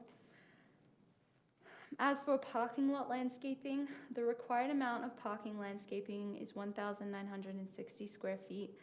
Due to the nature of this, and that's 40 square feet per each parking stall. Due to the nature of this site, most of the landscaping is parking lot landscaping, so there's actually about 4,000 square feet of parking lot landscaping, which is great. Totally meets the requirements. 1 tree is required every 10 parking spaces. The applicant has provided 5 for 49 spaces. One thing that staff will work with the applicant on is a landscaped end island at the end of this parking row in the code. It states interior, in the parking lot landscaping code, it states interior landscaping must be arranged in areas at the ends of rows of parking. So that's the end of a row of parking. So an end island will have to be added here. And again, that's part of the conditions of approval. With architectural standards, I wanted to pull up a picture of the existing building. That's what it looks like. It'll essentially be a copy on the other side, slightly smaller. So it has this same, facade, except it's pointing to the east. There's not really anyone to the east. I guess there is the freeway, but I don't know how much, line of sight we can get from the freeway there. Anyways, so it would look the same on the east side, on the south side, and then it would have these overhead doors on the, in the middle on the south side as well. They are providing canopies over these overhead doors, the truck loading bays, and then a canopy around the corner, around this southeast corner, as well as plenty of windows on that eastern facade. There's not really any front-facing facades on this building, so it makes it a little bit difficult, but essentially it'll be copying and pasting the existing building, which does meet the architectural standards as well for a concrete tilt-up building in the mixed commercial zone. So in conclusion, this amended site plan will mirror the architecture of phase 1. This addition will allow the property owner more warehouse space and ensure that the existing empty dirt lot is used for a better purpose than it is currently being used for. It will look a lot better. Any questions? You pointed out that he's not in compliance with this 5-foot wide land stretch. I wasn't sure where that was. We can't see your cursor. Oh, yeah, so sorry. I don't know why it's not showing up. Where Yeah. that was talking about. So I'll come up here. It's the tan crushed rock. It's this grayish color right here. So that's So you just want vegetation. yeah. So he called it. Yeah, it's cut off, but it's just rock right there. So part of continual stuff. When we do the final approval, we'll make sure there will be vegetation in there, and then also in this top area. Back here, where it shows that same tan color. So as long as that's one of the conditions, he can just work with staff on that. Yeah. We don't need to do anything else on that. And the rest of his landscaping looks great. He's got 5 trees, which he's required to have, and these little shrubbery along the, in that little buffer area from the edge of the zone. And I'll just go over that condition of approval right now. So final building and site design will meet the mixed commercial ordinance and landscape requirements. So, Well, I don't really have too many questions. I mean, everything else is compliant. Yeah. And it seems like it will be a really nice addition. Be easier than the dirt that we always have to mow down and. Yeah. Pretty straightforward. And I would even encourage staff to be somewhat lenient on landscape standards as we're beginning to evolve into this more drier climate. I know there's some discussion of us re-looking at those standards. But right the now, future, they but- have to make sure Right, people are in but staff can compliance. take, Yeah. staff can take that into consideration. Right. But you can put like low-level grasses and things in the gravel. Yeah, there's more Looks drought very tolerant nice. type grasses that we can put in there. that's the water-wise landscaping standards. They say that commercial properties, anywhere where there's not lawn, where it is a water-wise, landscaping area, it needs to have 70% coverage. So that's kind of what we'll be looking at with this plan. We'll just make sure, and we don't want any type of lawn. We don't want any type, well, flowers are beautiful, but are they gonna take more water than a drought-tolerant grass? It's definitely geared towards something a lot more tolerant. Okay. Yeah, that's For sure. great. Does anyone have any questions? Mr. D? to me, it sounds like they've done a really good job, and it'll be a really good addition, and staff will monitor the landscaping requirement, and I don't have any other concerns. Is anyone else? No, I'm ready to make a motion. Okay. I move to approve the applicant's request for site plan approval with the following conditions. One, the applicant will continue to work with the city engineer to make all final corrections to the engineering documents. Two, the plans will meet development specifications as found in the Lindon City Development Manual. Three, if required, complete or post an adequate improvement completion assurance warrant and post required warranty insurance for all required public infrastructure improvements. Four, final building and site design will meet the mixed commercial ordinance and landscape requirements. And five, all the items of the staff report. I'll second that motion. Okay, I have a motion and a second for approval. All in favor? Aye. Any opposed? Okay, the voting is unanimous. Thank you so much for coming in and the good things you're doing. All right, thank you. Appreciate it. I'll email you tomorrow. Okay. Yeah, cool, thanks. The next item on our agenda is a public hearing, and so we do need to motion to open a public hearing. I move to open the public hearing. Okay, do I have a second? I'll second. Okay, Doesn't either matter. one. She can do it. Okay. All in favor? Aye. Okay, any opposed? Okay, the voting is unanimous. This is item number 7. Get to that. Past all these, the pictures, okay.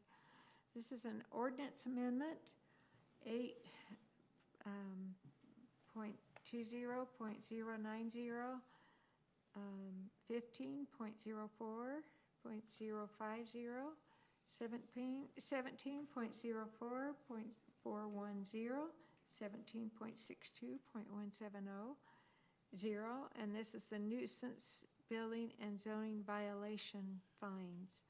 And the applicant is Lindon City, and our presenting staff is Mary Barnes. Thank you. You've heard a lot from me tonight. Okay, so. You get the really interesting stuff. Yeah, super interesting. All right, so for this item, like Sharon said, it's an ordinance amendment to amend the violation fines language in the nuisance building and zoning code. Right now, our code states that if you have a violation, so let's say your fence is out of repair, you know, like we were talking about earlier. Right now it says that once we go through the code enforcement process, which for a nuisance would be, I won't, it's very, it's very confusing, I won't go into it. But once you go into through the code enforcement process, we would start fines at $200 per day and nothing happens, right? And the problem is ongoing. We would start fines at $200 per day that the issue persists. That's for a residential area. If it was non-residential, it would be $400 per day. So, and additionally, in the code, it currently states that those fines are a misdemeanor. Since we adopted those fines, I don't know when they were adopted actually, but I could figure it out if needed. The state code has changed. Now, Utah State Code 10.3.703 states that we cannot impose a criminal penalty greater than an infraction, so it can't be a misdemeanor anymore, but that a civil penalty cannot exceed the maximum Class B misdemeanor fine, which is $1,000. Also, a city cannot issue more than one infraction within a 14-day period for an ongoing violation. So we are proposing to change the language in our code to reflect that state code. So instead of that I'll say like a non-residential area, an industrial, lot maybe that has weeds growing out of control. Instead of it being, we go through the code enforcement process and you guys are gonna get charged $400 per day that this is ongoing after you don't do anything about it, and we've given you notice. Instead, now it would be, if you don't do anything about it, at the end of that code enforcement process, we would have and $1,000 fine for every 14 days that this is ongoing. So that doesn't sound like much, but it usually adds up. I mean, the lots that have weeds on them usually also have junk. They usually also have, unrepaired buildings or unsafe. I don't know. They usually have quite a few violations. So that's a $1,000 fine for a non-residential property per violation every 14 days. So it could get up to $5,000 or something every 14 days, if that makes sense. And then for residential, we're saying $500 per 14 days per violation, just to kind of keep with that tradition of having something a little more lenient for residential, for the residents of Lindon City. So yeah, this ordinance amendment would amend the nuisance code violation fines. The violation fines so we have a section of code, chapter 15, that's just called building, and all it essentially does is adopt the International Building Code. But then it also has a section on violation fines for building code violations. So it would change that as well to this new system of a 14-day period. It would change the zoning violations. And then there's a section in the floodplain code that it would also change. So those are the only places in the city code where it talks about the $200 per day, $400 per day. So we're really just taking those 4 places and switching it to meet state code. For the past year, actually, code enforcement has followed state code. So this is really working to try and consolidate state code with city code. As you probably know, I'm sure you probably guess, code enforcement is already such a delicate issue with residents and staff. There's already a lot of fights that happen, so making sure everything is consolidated, no one can get confused on what the fines are, then that's just going to make it that much easier for staff to move forward with code enforcement. Puts a heavier hammer. Yeah. I think this is a great move. In the last 5 years, how many times have we imposed a fine and collected it? Do you know? Zero. Now, I have charged people multiple times, and I've brought them into court, and I've sent the letter, and I've used the leverage going, look, if we don't get this cleaned up every single day that it continues, I can tack on a fine, let's get it cleaned up. Sometimes I've had to bring them into court, and the judges had to tell them that. But in the end, we always work out a plan. You know what, I take it back. There was one. It was a business license issue. The guy just kept operating, and he ended up paying, I think it was $1,200 fine, but only once. Do you see this making it more, that we might force people more? Yeah, we use this as leverage to get people's attention. Well, they have an opportunity to cure, so. Yeah, we want them to cure. We don't want to fine. And before they even get to these fines, we send out notice letters. We go out and meet with them. We try to come up with a plan to clean the property up. Yeah. This is at the very tail end of all of those efforts. This So is we the haven't last had resort. enforcement. This is where we're going to go with the business that's operating down in the corner. We're headed to this information. We're going to bring them before the court, and we're going to say this has got to cease. And if you don't cease, then the state legislature has said you can't do it for every single day. You can only do it once every 14 days. But that would so add it up. takes a little leverage away from me, but these modifications are just getting our code in compliance with the The state code. state code. Brian, does this, how would the fines be tallied with a business operating in a residential zone? In case in point, the cul-de-sac versus Right. the car lot. Where do the fines lie on something like that? If it's in the residential zone, it would be the 500 for every. Even though it's a business? Even though it's a business, they're violating the city's home occupation code. Okay. But the car lot, who has a commercial, who is going into our zone, they would be hit with the 1,000, or the 1,000. Okay. And so, just depends on what zone the violation Is starting in. existing. I see. Yeah. Because it almost felt to me like it'd be fair if somebody's operating a business in a residential zone, they ought to be treated to the $1,000. That's a decent point. If You know. they aren't even Yeah. trying to get a home occupation loan. Yeah. Home occupation loan. License. License, yeah. Then, you know, and they're running a full bore commercial business, you make a good point. We may be able to do that. Well, I'm just gonna ask, oh, go ahead. Brian, And in then- another state I've resided in the past, there was always, like for a traffic fine, there was always a fine. And then there was a penalty assessment code that was a portion of, so much penalty assessment for every portion of fine. That doesn't occur here? Doesn't occur here. It used to occur. We used to be able to do a fine and the surcharge is what we call it here. But because the state has said, hey, you cannot charge this as a misdemeanor, it has to be an infraction, which is non-criminal, we're just straight fines. Okay. Personally, I think the fact that we collected 0 or maybe 1 is not bad. No, it's good. But what I'd like to see is that we've used it as leverage 27 times, you know, and they've cured. And honestly, Jacob, our code enforcement officer, is really good. And most of the times, I never see anything. But I've got 4 of them right now. I've got letters out to people who just haven't responded. Okay. And so, you know, and I sent a letter to the paint place. And so they immediately, within a day of getting that letter, they called Mary and said, oh, we'll have it completed by this point and this point. Well, they didn't follow through, so we'll come down with a little bit of a heavier stick. And maybe we'll have the judge give them a talking. I'm just laughing because I think they don't want to be caught for a whole bunch of things. So Yeah. I'm just laughing. I'm so sorry about that. You kind of I need bet to they build a call that. case against these kinds of Right. infractions, right? Mhm. So photos from neighbors, documentation I would think would be important, and I don't know, Yeah, and that's what I want to talk about. that's what on needs way to happen, because you say that they're like, you know, oh, they're there all the time. Well, how much is all the time? Well, here's a picture on the 17th, a picture on the 23rd, here's a picture on the 30th.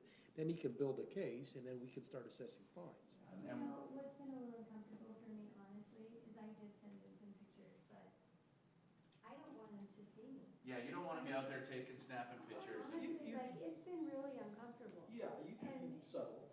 And we can talk about other resources to help build that case, and we It's been will, very uncomfortable. and we will. Right. And she's not the only one that's very uncomfortable with the situation down there. I mean, it borderlines a cartel situation going on over there. Sounds like it needs some attention. Yeah. Yeah. We'll talk. I was out there and I was trying to take pictures. I was trying to sneak pictures of my front room where I could try to get into my bedroom windows where I was trying to get it. I was having a hard time because it was just not a good way to do it. So I would try to do it going in and out of my car. And I just got to where I felt like, I don't want to be a target. Well, you always are concerned about, you don't know what kind of people you're dealing with.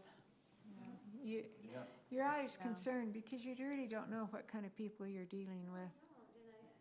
Yeah. Most of the people honestly have talked about it and they're all concerned. Nobody Right. say anything. And I finally was just like, oh, my grandkids are here. There's new families in our neighborhood that there's children here. Like, I don't know what's going on. Right. Well, I think you've got the city's attention and they'll work together with you. This is a public hearing though, so I don't know if there's, do you have any comments or any concerns that you would like to make? Okay.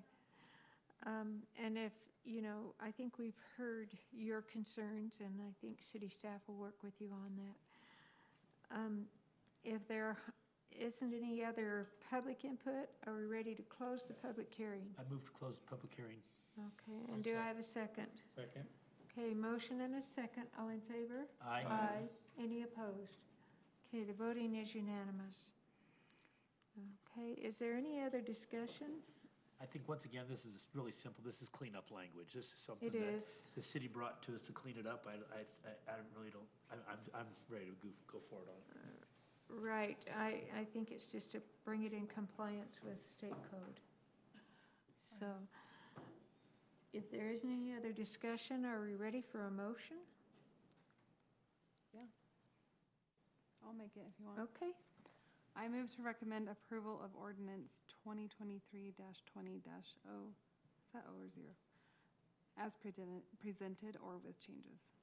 Okay, so probably as presented, right? Or as presented, yeah, thank you. I second that motion. Okay, I have a motion and a second. All in favor? Aye. Any opposed? Okay, the voting is unanimous. Okay. And thanks to you who have been here tonight, and I think that's great that you come and express your concerns and want to become more informed, and I think that's great. So thank you for being here. Okay. And I just thought, I mean, this is a time if there's concerns with commissioners, and then I just had a couple of things. Anyone else?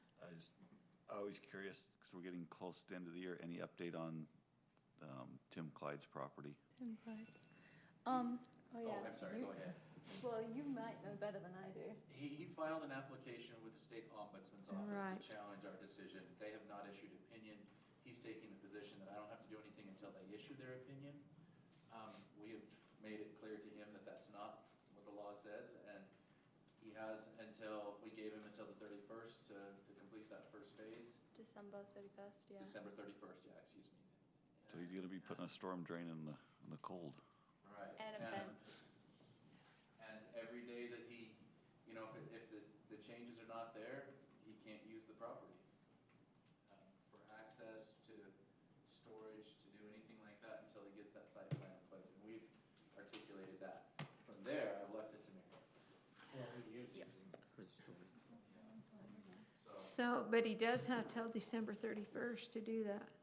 And that first phase then is this, remind me, the first That was a phase? storm drain, wasn't it? And Storm it's drain, the we asked fencing. him to do the fence, that first phase too.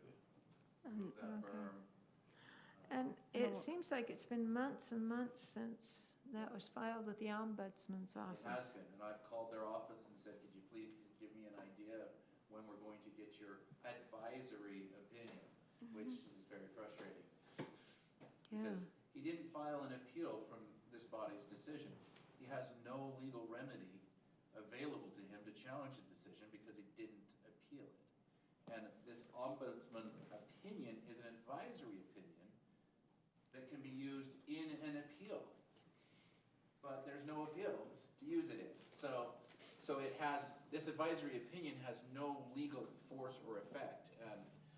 And so it's really frustrating that he's relying on that, and more frustrating that they're not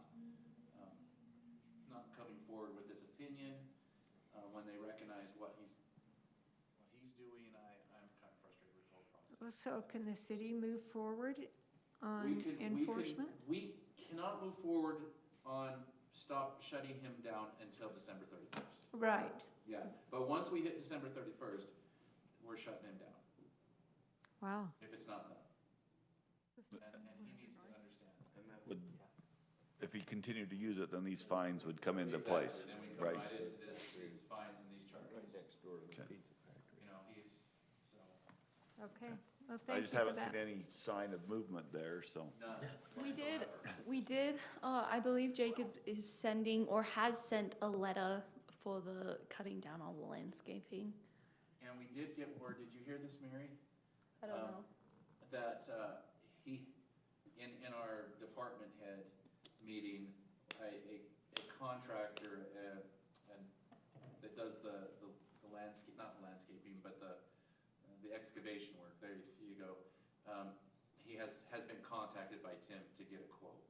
And so hopefully maybe So there could be movement, maybe, yeah. And is there still issues with his product being stacked above the fence on the other side? Yeah. Okay. Yeah. That seems to be, I noticed that one, as I drive by, that there seems to be still issues with that. And what about the property that's on the corner of 400 North and State Street? Yeah. Well, it's, I know which one you're talking about. yes, Mary, uh-huh. At our code enforcement meeting, I believe Jacob said that he was they, like, all the vehicles are operable except for one of them that the husband is working on, which you're permitted to have at least one vehicle. I'm talking about the corner, well, it's the, State Street. where there's Oh, the rubble all over. Sorry, I was thinking 400 Yeah. North Locust. Yeah. There's a lot on 400 North right now. For the mayor's former mayor's property, do you have Yeah. anything? Jacob has sent that demand letter. He's promised he would get a correction agreement signed and turned back in. I think that he had 10 days from last Friday or so. So we've sent him a second letter now. I think the first one was perhaps a little softer, If we don't get that done but within that 10 days, then I will be sending one of my letters. And I know that's awkward, but it is an eyesore on that It is. corner. You're right. he did take down like the fence around the Cullimore rubble. I saw that and maybe cut down some weeds, but haven't seen much The word else. is he's getting contractors lined up to move it, but I hope that's, I hope we're that's the hoping that case. that's the case. Mhm. Yeah. I thought just really briefly, just for the interest of the commission, Mary, you could just really briefly tell us the council's, I heard it, but, and I know Scott did, but the council's discussion on the and decision on the Mark Weldon property. Yeah. That he wanted converted to, or changed to commercial. And then also their reaction to Mike Cootley's proposal, and then the senior housing decision. Yeah, for that sure. one. So, and Brian can help with this one as well, but with Mark Weldon, there was about like a good hour and a half of discussion or Yeah. something. I I know. mean, Scott was there, but kind of the end of all of that was that they decided to continue it. They had a split vote, so Randy and Jake voted against it. Then Mike Van Cherry and Van voted for it, so the mayor had to vote on a motion to approve this zone change. And she felt that this was something that was really important for the area to preserve this commercial use. And Jake brought up at ICSC earlier this year, quite a few commercial developers came up to him asking about this area because of the Vineyard Connector going through, and he felt that it was maybe a little premature to do a zone change there.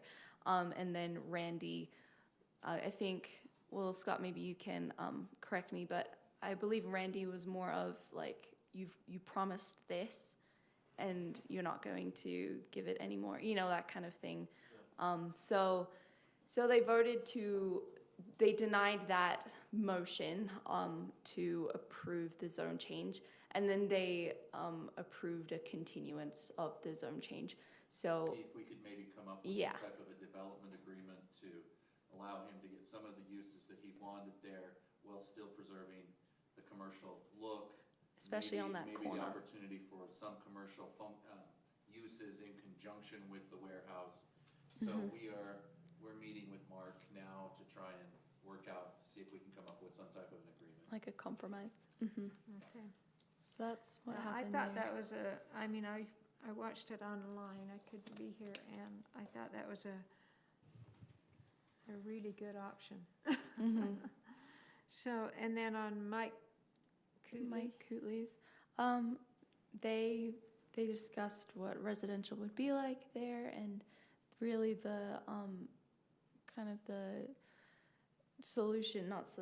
resolution to that whole proposed ordinance amendment was that they denied it, but they talked about possibly being open to doing a memorandum of understanding with Mike Cootley or Joel, who's the owner of that property, to maybe help them get more commercial people in if we say that we understand that we will allow some type of residential here. Obviously, that's very, very general. Who knows what this memorandum would say, but they did talk to him about the possibility of something like that going forward. And Scott, I don't know if there's anything you wanted to add to that. It very simply came down to the fact that this was too broad, and we felt that the way that this was written it would trigger, it would open up Pandora's box. So we said, basically said no, but wanted to continue to. They want to engage in discussion, but this was not the vehicle for Right. facilitating that Exactly. discussion. And so it was denied, but they said they're open to further discussion, and honestly, a couple of the council members indicated their opinion maybe has changed over the last year or two, that, you know, some of them were very, very much against any residential in that area, but they could maybe see it in combination with a commercial development. But that's still everything's very broad and very general. But I think overall they didn't want us to get stung before, like if they wanted it to be part of the development, not, here, yeah, we're gonna allow residential and then maybe someday down the road, commercial will come along. Yeah. Exactly. Okay. And then with the Avalon Apartments, from what I remember of that, I presented kind of what the discussion was here and the three main concerns that came up, including the density, and explained what the issues with the lot were, and the architect that came also talked about it. Jake brought up that he's had people, because he works for a bank, he's had people contact him about buying the slot, and it's never penciled out for them because of the issues on that specific lot. So, but he did make a point of saying, like, if we approve this, this is not to say that we're open to senior housing, everywhere in the city. It's just because of this unique situation. So they ended up approving it unanimously. Okay. Then I understand there were other items on the agenda, but the technology Yeah. kind of shut down. And if I could address that one a little bit. Great. Yeah, the last one that was on the agenda, and this is all, I mean, staff can correct me if I'm wrong, but there's an opportunity for the city to buy back that deep portion of property on 700 North, because the city has been approached regarding some larger developments, but they say 500 feet on each side, all they can really get away with is strip malls. And so they want that deeper section, but the city at this point would have to buy it from Ivory. Ivory sort of said, yes, this is your last chance, yes, we'll sell it to you. They didn't get into the details of it, but from what I understand, it's about $4 million. But then there's also, there's quite a few developers that are interested, so it appears to be a low-risk purchase in order to preserve our vision of the 700 corridor. So there are several people on the council that are opposed to it. The city manager is very fiscally conservative, and he has concerns with it. But anyway, so I was just there from my perspective to say I support what I believe is a low-risk, high-reward potential yield, and I think like you would be great. Unfortunately, I won't be able to be at the commission next time, at the council, but if you live in that area, if that's something that's important to you, I should be able to be there. you may want to go and talk about it, but it appears from a real estate standpoint, it's a fairly low risk with the potential for high reward. One of the names that has been talked to me in the back, one of the people that's been talked to me is, for example, Fat Cats, like out in Lehigh. They're like interested, but they need the depth. And they're not willing to come forward and do anything without the depth. They need that depth there. So, that, anyway, that was coming before the council. And just as we were ready to get to that comment, I think the computer system rebooted or did something, and so that was continued. That was continued to the next. Is that a fair representation of what you've heard? Yeah. I wasn't there for that one. I had left by then, but yeah, that sounds about fair. Well, The representative from Ivory sat through 4.5 hours, and then the computer crashed. Somebody said, "Can you come back?" Yeah. 5 million. I'm just kidding. Mary, is there anything additional you want to bring up tonight? Yes. Oh, yeah. Go ahead. Go ahead, Rob. Just don't know if you can update us on this, but I noticed that there's been a lot of pipe delivered on 4th North. And I think that's that connection to the Murdoch Canal. When is that planned to be done? I'm not actually sure. I can, do you know? They're gonna do it. They're coordinating because we've got some other projects going on, they'll start in October. I believe the piping is set to start right at the very end of October, because we've got to get the Center Street work done first, so that, because we just can't cut off both of those accesses across that. Plus the water, Plus the water and until the everything. water's So- gone. So then the water has to be out, so All it's gonna be a little bit later. I All right. believe that's gonna start at the end of October. It's slated, it should take about 4. I just see them up there working now. Yeah, they're prepping, they're staging for Prepping it, and so that staging. as soon as those things can work. Okay. But we were in a meeting with Adam and the engineers, and we're making sure that we finish Center Street's work first, and then we can Okay. jump into that, That's so we fine. don't have them both tied up at the same time. Okay. Thank you. Mary, do you have anything else for us? Yes, so the Cedar Hills Planning Commission reached out to Mike and is proposing a Planning Commission training and dinner on October 24th, which is the second Tuesday in October. It's a Planning Commission night. If you decided to go, then we wouldn't have any agenda items that meeting. It would be just that training. And it would also count as your 2 hours of training for the year. So anyone who attends would, meet that requirement. One thing is that Mike would not be able to attend on the 24th. If that changes your mind about anything, I would attend. Anyways, and then if October 24th doesn't work, we could offer November 14th, which is the first Tuesday in November. Depending on scheduling, you guys. Either one for me. Yeah, October 24th is fine. Okay, The 14th probably won't, might not work for me. okay. My So son has to be in the Philippines on the next day, and so you getting do him not there. have to come. him there, For a mission? yeah. Oh, that's We Holy haven't got moly. travel plans yet, but he reports to the MTC. MTC in the Philippines, so. Wow. that's neat. Okay, so October 24th. Sounds like it's gonna be pretty good. All right. That would be fun. Yeah, I think it would be. We'll get more info on like times and that kind of thing. I think that was a tentative date for them. They're waiting to see what we think, so that'll be great. And then for next time, I don't know. Is it October 12th? Is that the next one? Let me look, I had it put in my calendar. Okay. 10th. Calendar right there. October 10th. So we will have a plat amendment. There's a man who owns 2 lots right next to each other on 600 North. He wants to take out the middle property line so he can build onto his house. So there's that plat amendment.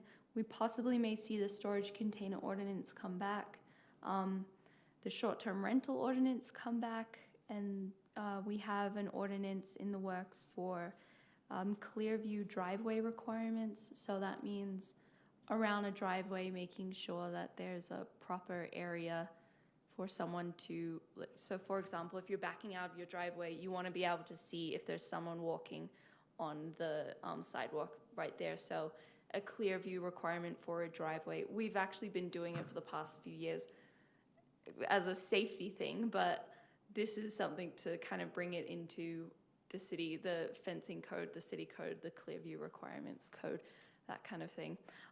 So we may see that. And then we had a DRC meeting today with someone wanting to put an air gun range on a vacant lot in the heavy industrial zone. It's currently not permitted there, but it is permitted in the light industrial zone, which coincidentally is right across the street. So they said that they would be applying as soon as possible, so that possibly maybe at that first October meeting. That would be to make a gun range a permitted use in a heavy industrial zone. And then we'd see like a site plan, that kind of thing later on. It's interesting, he talked about air guns and how it's not flammable at all. They're not like, I don't know guns at all, but to me it kind of sounds like a BB gun, but like really fancy. It's all about just pinpoint accuracy. Oh, okay. It's more of an accuracy than it is of blowing things up. I see. But, well, that's, yeah, I guess it's run by the Jacobson family in Lindon. I don't know if anyone knows the Jacobsons. typically very low, very easy to dampen the sound. I mean, I wouldn't mind having one anywhere near me. Yeah, They're pretty You wanna mundane. see an example when there's one on State Street in Orem, it's the old Van Wagnen's pawn shop. Yes, yes. Oh, It's a nice. I think it's the same, company, Oh, is it? possibly. They did a nice job out there. Yeah, It's almost more like going to Cabela's and shooting the little targets out in the distance, you know? Yeah. anyways, so we may see that depending on when they apply and pay for their fee. And then I did want to mention the home occupation ordinance with the resident that was here.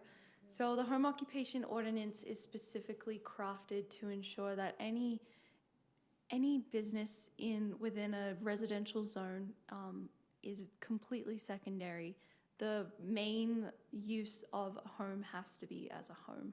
So that's kind of what we go off of. And then also there's, requirements about parking, people coming to the house, the amount of employees you're allowed to have. You're only allowed to have one that comes to the house.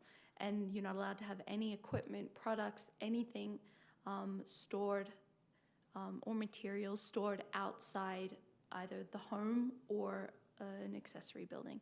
So really it has to be completely residential. That's what it has to look like, is just a home that maybe gets some visitors sometimes. So when this kind of thing happens, and it happens all the time, where people buy a house with a big lot, which is what Lindon is known for, and they decide, well, I can start my concrete contracting business here. I can move in all my mini excavators and it's going to be great. I have this massive lot. That's when we come in and we say, actually, and also with a business license, we make sure to state, whenever someone applies for a business license in a residential zone, we make sure that they understand this is the code, you must follow this, and they will say, well, this is for a concrete contractor, but this is only meant to be the office. We only do the billing here. The actual yard is somewhere else. That's where the employees will meet, stuff like that. So we make sure it's like that from the beginning of the license process. With this situation, these people, the painting company, when I talked to the lady that owns it, she's actually based in Provo. So she has a Provo business license, but she's put all her employees, all her product, everything into this residential property in Lindon. So there's these, interesting situations that come up, but it still applies where this is primarily a home. It's not a yard. It's not a painting business. It's actually a home. So she doesn't have a She doesn't have a business license in here. She has a business license with doing Provo. a number of violations. Yeah, but the home occupation code still applies. It's still a residential zone. Right. Anyways, just wanted to let you guys that's know that, interesting. and we'll be working with her. She gives me a call. I think she is wanting to have some Movement. resolution on some things. Exactly. Mm-hmm. Well, Mary, I just wanted to tell you that you've done a great job tonight. Thank You've had you. a big agenda to have to cover, I'm and glad Brian was and- here. yeah, and well, we always That's love for Brian sure. to be here, but you've done a great job on conducting everything. Thank you so much. And It's very conducting kind. the meeting and being by yourself tonight without Mike. Mm-hmm. You've done a terrific job, so. Okay, thank you so much. If there isn't anything else, I move to adjourn the meeting. I second that motion. okay. And I just had a question. You've been with us all evening long, and we've appreciated that. Are you a resident, or? I'm a resident at UV in the architecture department. Okay, To come and watch the meeting and then ask someone questions after. okay. Do you have questions? They're really simple questions. Okay, So why don't we adjourn so that she okay. can grab those. We did All adjourn in the favor? meeting. Oh, did we? All in favor? Aye. Oh, there we go. Okay. Now we've adjourned. Okay.